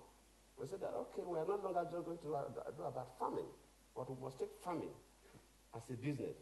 You will farm, produce your food, and add value to it, package it properly so that you can at least export. Right. And it attracted quite a number of young people. I remember some engineers, some medical doctors, and some lawyers joining because government give them some grants.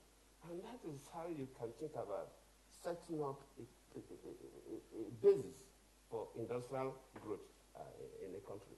I quite agree with you. Government must do something. As politicians, I know sometimes we play politics with what affects our people.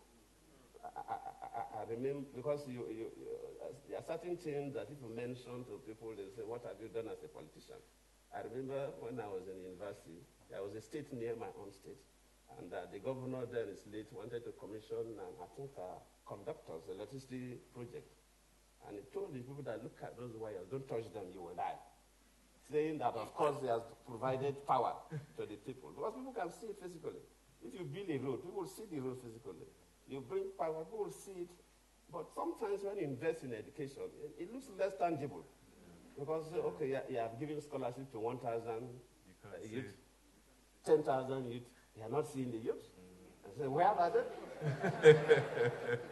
So I think our government must take deliberate policies. If you are really committed to develop your people, the government must play a key role. And I believe, in fact, just not a matter of belief. If African countries, our governments don't do that, in the next 10 to 20 years, will be worse off than now. Thank you. Thank you very, very much indeed. President Palmer, I'm going to ask you this question. And this is, I have a daughter, so I've always been concerned about the girl child on the continent. And what we know for sure now is if we include women in the boardroom, those companies do better. So what are we doing about making sure that the girl child isn't subject to patriarchy, isn't marginalized, but gets an equal opportunity to get educated as much as the boys? Across the continent, this is still an issue that we're grappling with. What do we do? Yes. Yes. Is that my question? Yes, that's your question. Oh, great. Yeah, sorry.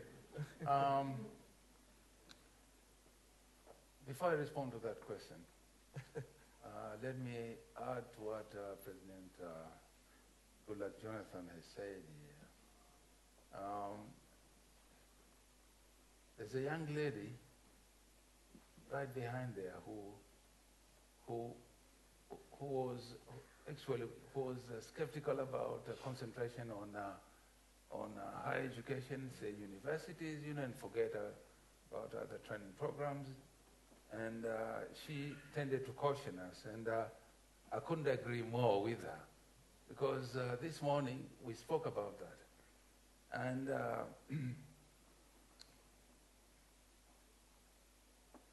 the Zanzibar experience, is what I can always quote, because I've been there. We realized that not all the students are willing to go to the university, but they have at least the basic secondary school knowledge. So what do you do with them? Do you leave them in the streets, to fend for themselves? You can't do that. So we started those vocational training schools where we taught them different skills. And they chose the skills themselves, from say, masonry, plumbing, carpentry, and we even started what we call the business incubators. We taught them how to start their own business. We taught them how to do the elementary bookkeeping and so on and so forth. And it worked quite well. So just to reassure the lady, those programs have worked, and we are still continuing with those programs. Coming back to your question about women, yes, I do agree with you that women, to be honest with you, are more efficient. I'm sorry, gentlemen. They are more efficient than we, gentlemen. Because I've seen how women have done well in classes in schools. Yeah. And with the Zanzibar case now, there are more girl students in school than boy students. Okay, so, Prime Minister Sumai, we have an eternal problem where we have a lot of great institutions, Makerere, you name it, we've got them, but our people end up running the World Bank, running WHO, whatever. They go everywhere except here. How do we reverse that? How do we make our people come back home or benefit from the investment that we put in our people? What's getting in the way? Because we can talk about education here, and we're doing it really well in some instances, but I go to London and I'm treated by a Nigerian doctor. I go to America and I'm treated by a Zambian dentist. I go to Australia and there are Mauritian engineers. Why aren't they doing it here? Thank you very much. I don't know if you hear me now. Yeah. Okay. Before I react to that, just half a minute or 1 minute to what the lady at the back said. I think we probably didn't get her right. I think she wanted to tell us that with our education system, we should start from the beginning and have put equal weight to the tertiary education, just like we are putting weight to this other formal education. I quite agree with her. I don't think a lot of our countries are doing that. As President Karume has said, those who couldn't go to the formal stream, then we have to find something to accommodate them. I think the lady didn't want that.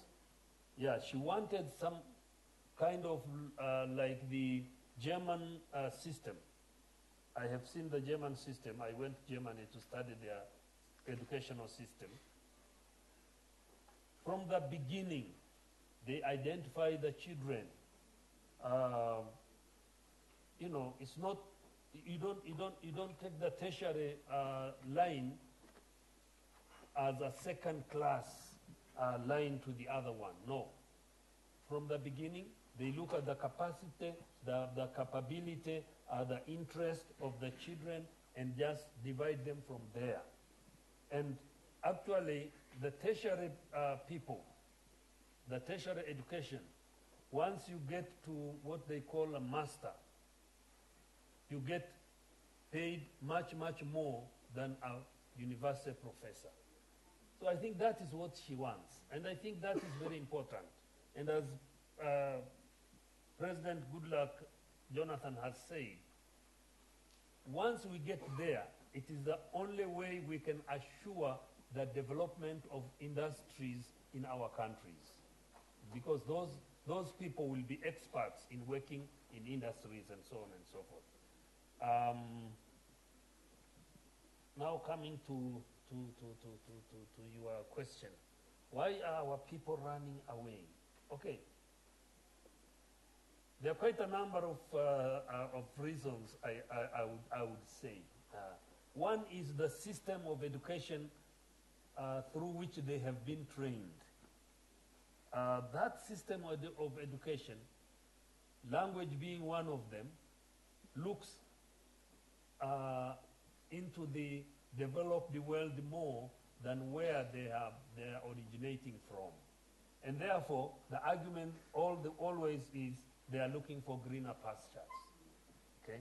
But I think the greener pasture reason is not really that significant if people would have been educated properly.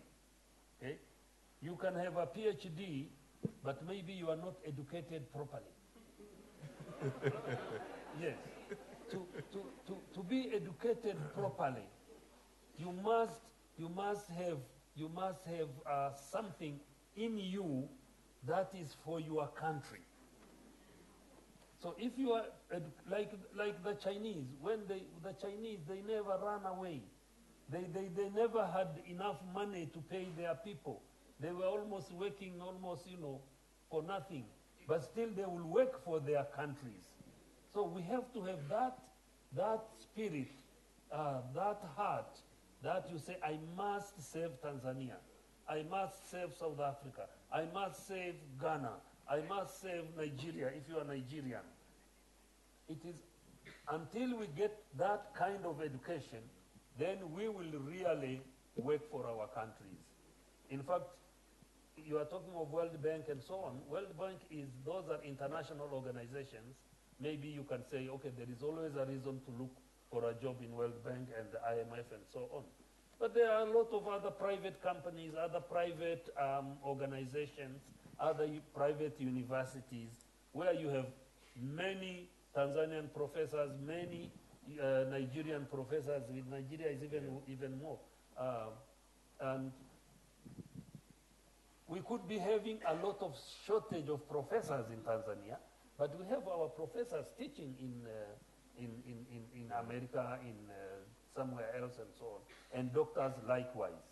But when you come to the population of people that are being served by one doctor in Tanzania, it is terrible, it's huge.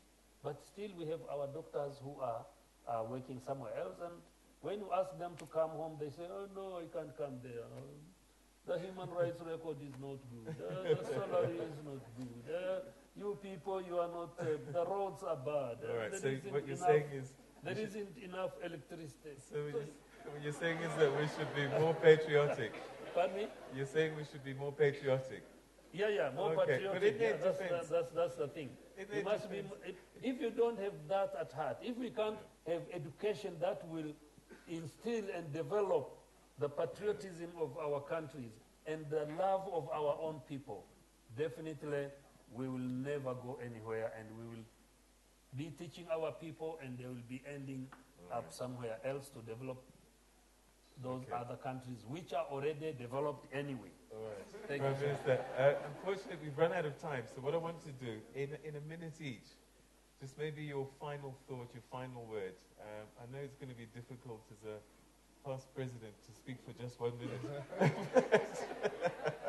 I'm going to ask you just to help us wrap up this conversation, that we can take something away, something that's most important to you. And so let me start with you, President Mahama. One of the most difficult things is to stop a president speaking. But we'll try to wrap it up quickly. I just had a last thought, and that is for us to begin to pay attention to the issue of certification. In the past, when our universities were congregating, we had the top industries in our country coming to the gates of the university and picking up the first classes and the second classes and all that, because you knew at what standard they had been trained. There's been a focus on certificates and not on talents. And I believe that we need to look at that again. As president, I sat in a CEO's breakfast, and the human resource director was complaining and said, why is it that, for you captains of industry, that is, we have human resource people, captains of industry, everybody, and says, why is it that you captains of industry, you ask us to bring you 10 MBAs, and we bring 10 MBAs, and you say you couldn't find one? That is because as you expand education, you need to look at quality. We have private universities coming that are interested in just taking the fees from the students and giving them a certificate to go out into the world of work. So he must come out with an MBA, but he doesn't have the talent to perform at the level of an MBA. And so our obsession with certificates is becoming a problem. We must look at the talent the person has, what he can achieve, where he can fit in the world of work, and that is what is important, not the certificate he holds. President Bahama, thank you very, very much indeed. President Goodluck Jonathan, your parting shot? Thank you. As a summary, I have to go back to my young daughter that is that issue of quality. If Africa must progress, then our best brains must go to education. If you look at the percentage of best brains that go to education in different countries, you say countries like Sweden, these highly developed countries, out of the 10 best brains, 6 will be teachers at different levels. A place like US, out of 10 best brains, 4 will be teachers. If you come to Africa, the 10 best brains will never go to teach. So that is the beginning. Government, private sector, and individuals must be committed to make sure that our best brains are enticed in one way or the other to go to the teaching. But for the young people, yes, we'll be raising all kinds of issues, but African young brains are doing fantastically well. And we have hope. Don't lose hope. I thank you. Thank you very, very much indeed, President Goodluck Jonathan. President Rupiah Banda, your final thoughts? Yes, I just wanted to say that it's easy to debate education and which part of the educational ladder is more important than the other. But I think that we have to stop at the very bottom. And if we are going to have 1 million South Africans taken off from the list of illiterates, people who can't read and write, I think we've achieved more than if we had 10,000 graduates. Why? Because all the institutions on which we base our country must be based on everybody. And the standards, of course, go down as you spread it, as you give the opportunity to the people in our villages. The young lady there complained about the standard of education in the rural areas where we all come from. Of course, it has to be so, because our countries are big and it's a historical factor. You can't uplift everybody. But if the South African government decides that they want everybody at least to be able to read and write, we must expect that the standards will differ. That's point number one. Point number two is that I just wanted to touch on the point about our young people going away and not wanting to come back. I think we must also accept as leaders that we are to blame. The biggest employer in any of our countries is the government. And the young people out there who are educated would like to come back here to either government jobs or parastatal jobs and so on. If we don't have a proper system of allowing the people to come into this system without other considerations, such as tribalism, such as whose child it is, and so on and so forth, a lot of young people will not come back. As I went round as president, went to Swaziland, went to Botswana, went to Namibia, came to South Africa, the one item on my program was always a night with Zambians in diaspora. And when I met them, all of them, almost unanimously, wanted to go back home. They couldn't come back home. When I asked them, why don't you come there? They said, what am I going to do when I come back? I have tried. I am a lawyer. I've tried to write to the Ministry of Justice. I don't even get a reply. I am an engineer. I've tried to write to the railways. I don't get a reply. And all these kind of things. So I think that we have to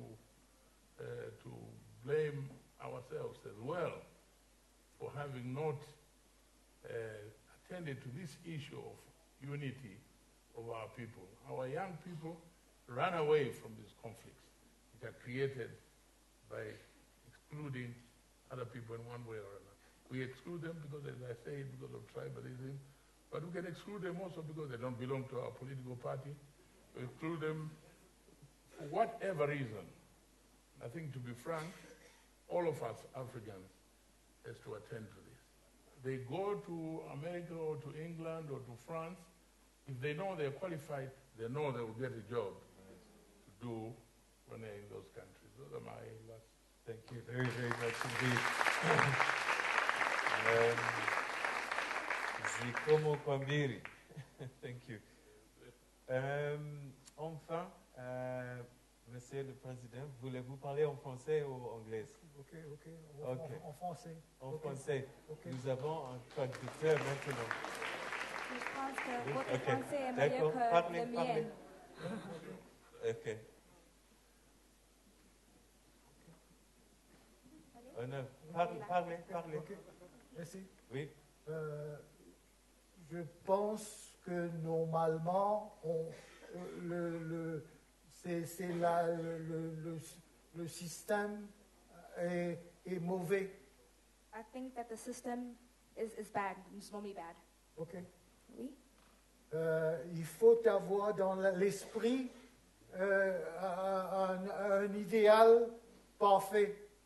We think that we need to have a perfect idea. Ok. Oui. C'est tout? C'est tout? Oui, c'est tout. Merci. C'est très bien. Merci.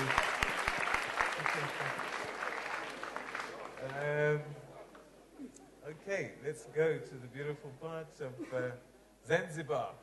Final thoughts, President Kama?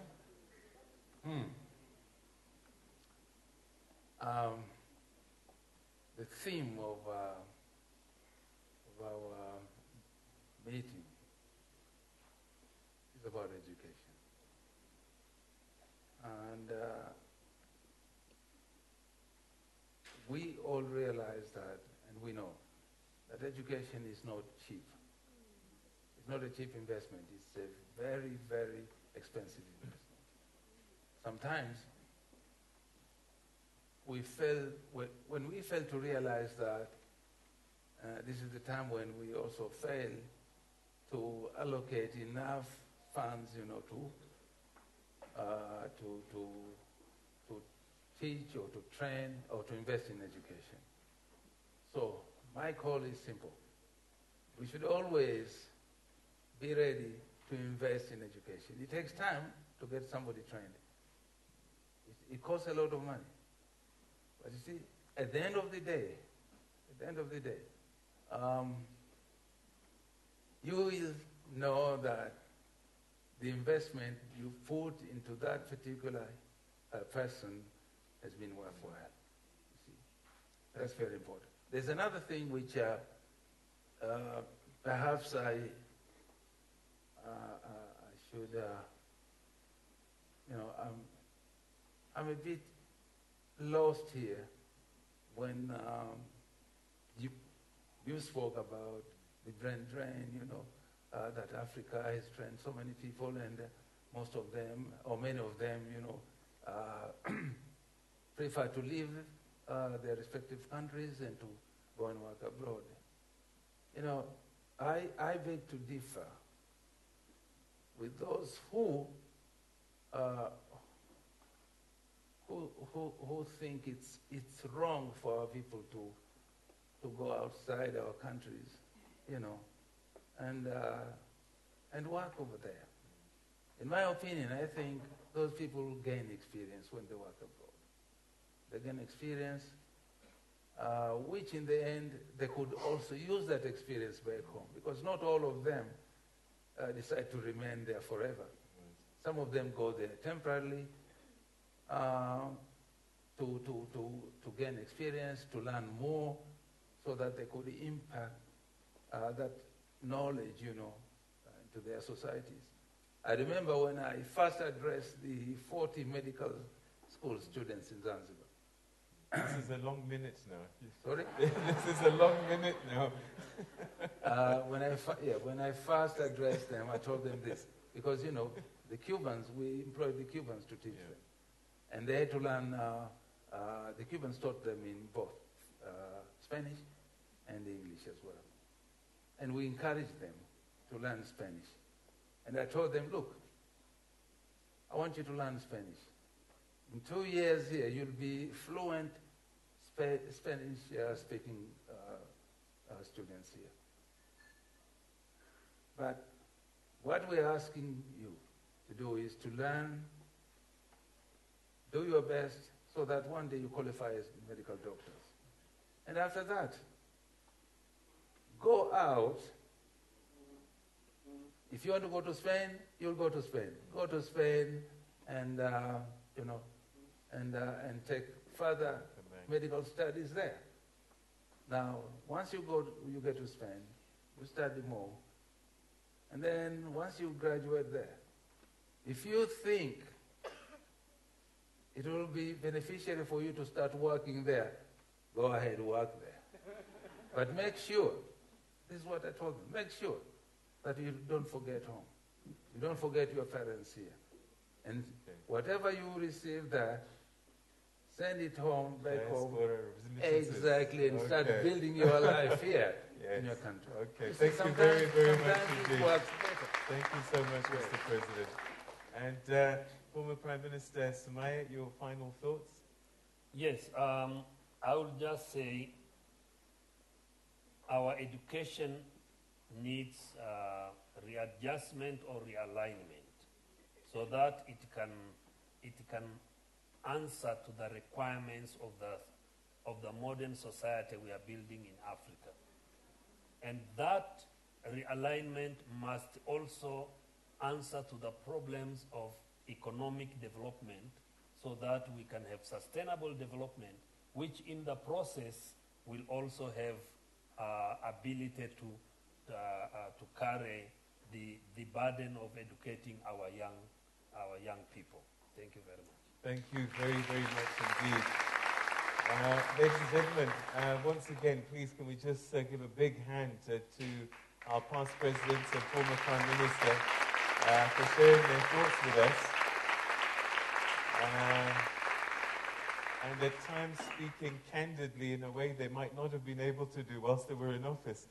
But we thank you for your honesty and your insights. And just before we let them go, can I just call upon Lucretia Kumalo, Fundi Managing Executive Fund Administration, to join us once again on stage, just to say a few final words and concluding remarks.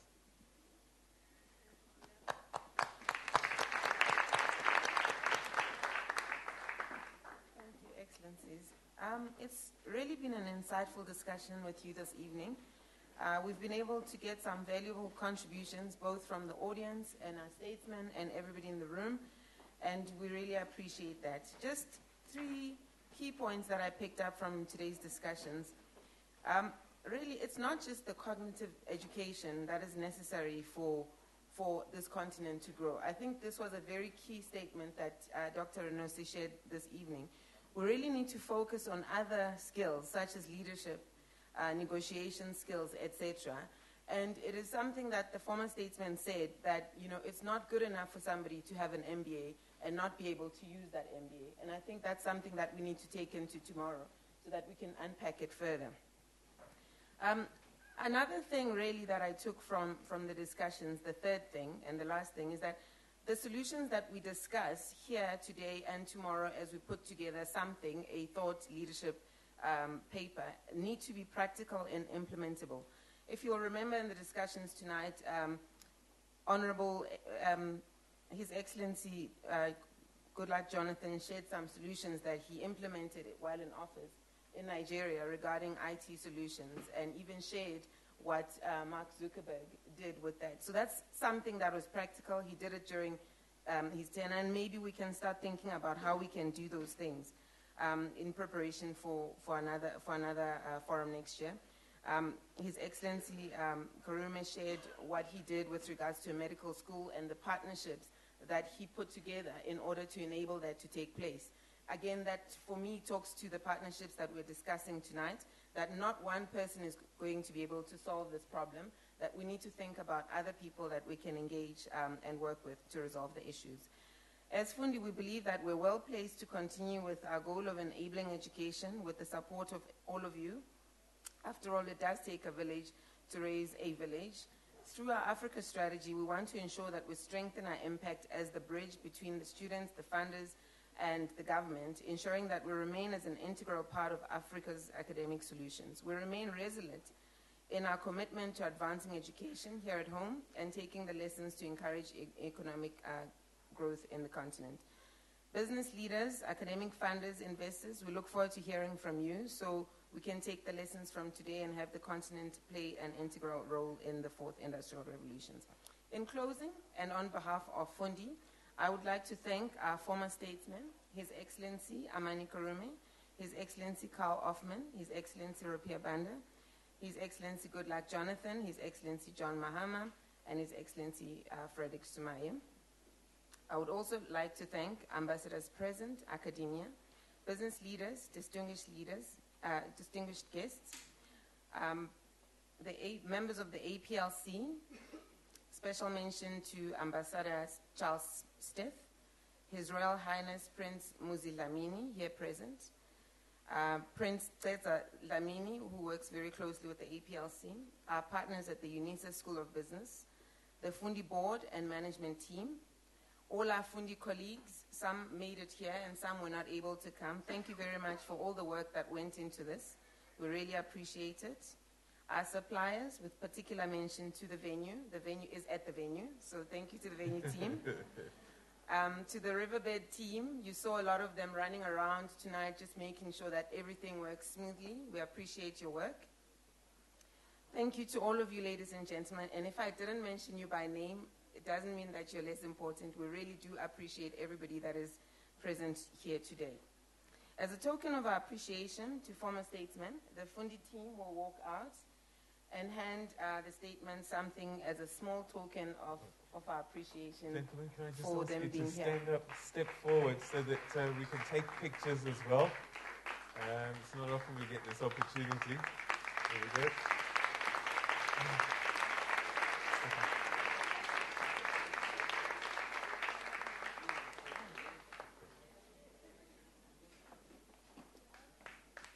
Let's give him a big hand, ladies and gentlemen.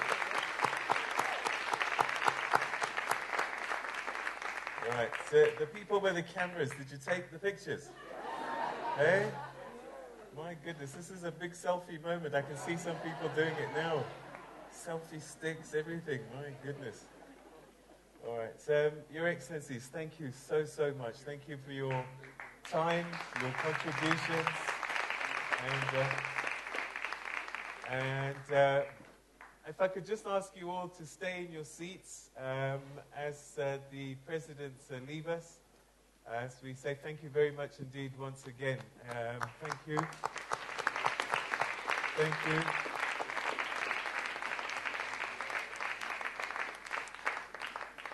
Okay.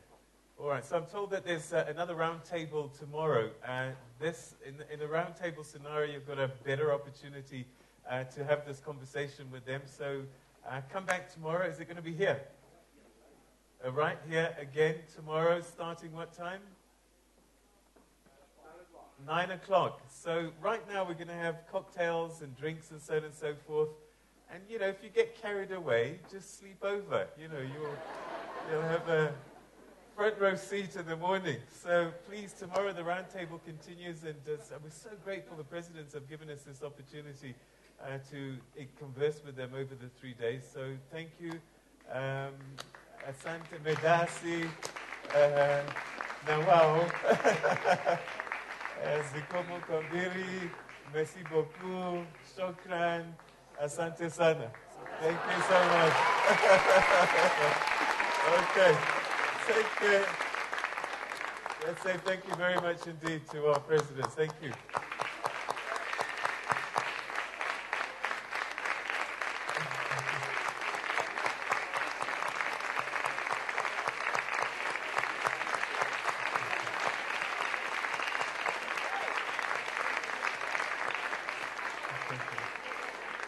You know, I think we should retire our presidents more often. They sound so much better when they're retired, don't they? All right, listen. Cocktails are served, and if you're lucky, you might get an opportunity to get a picture taken with some of the heads of state. So hang around, don't disappear. Thanks, everybody.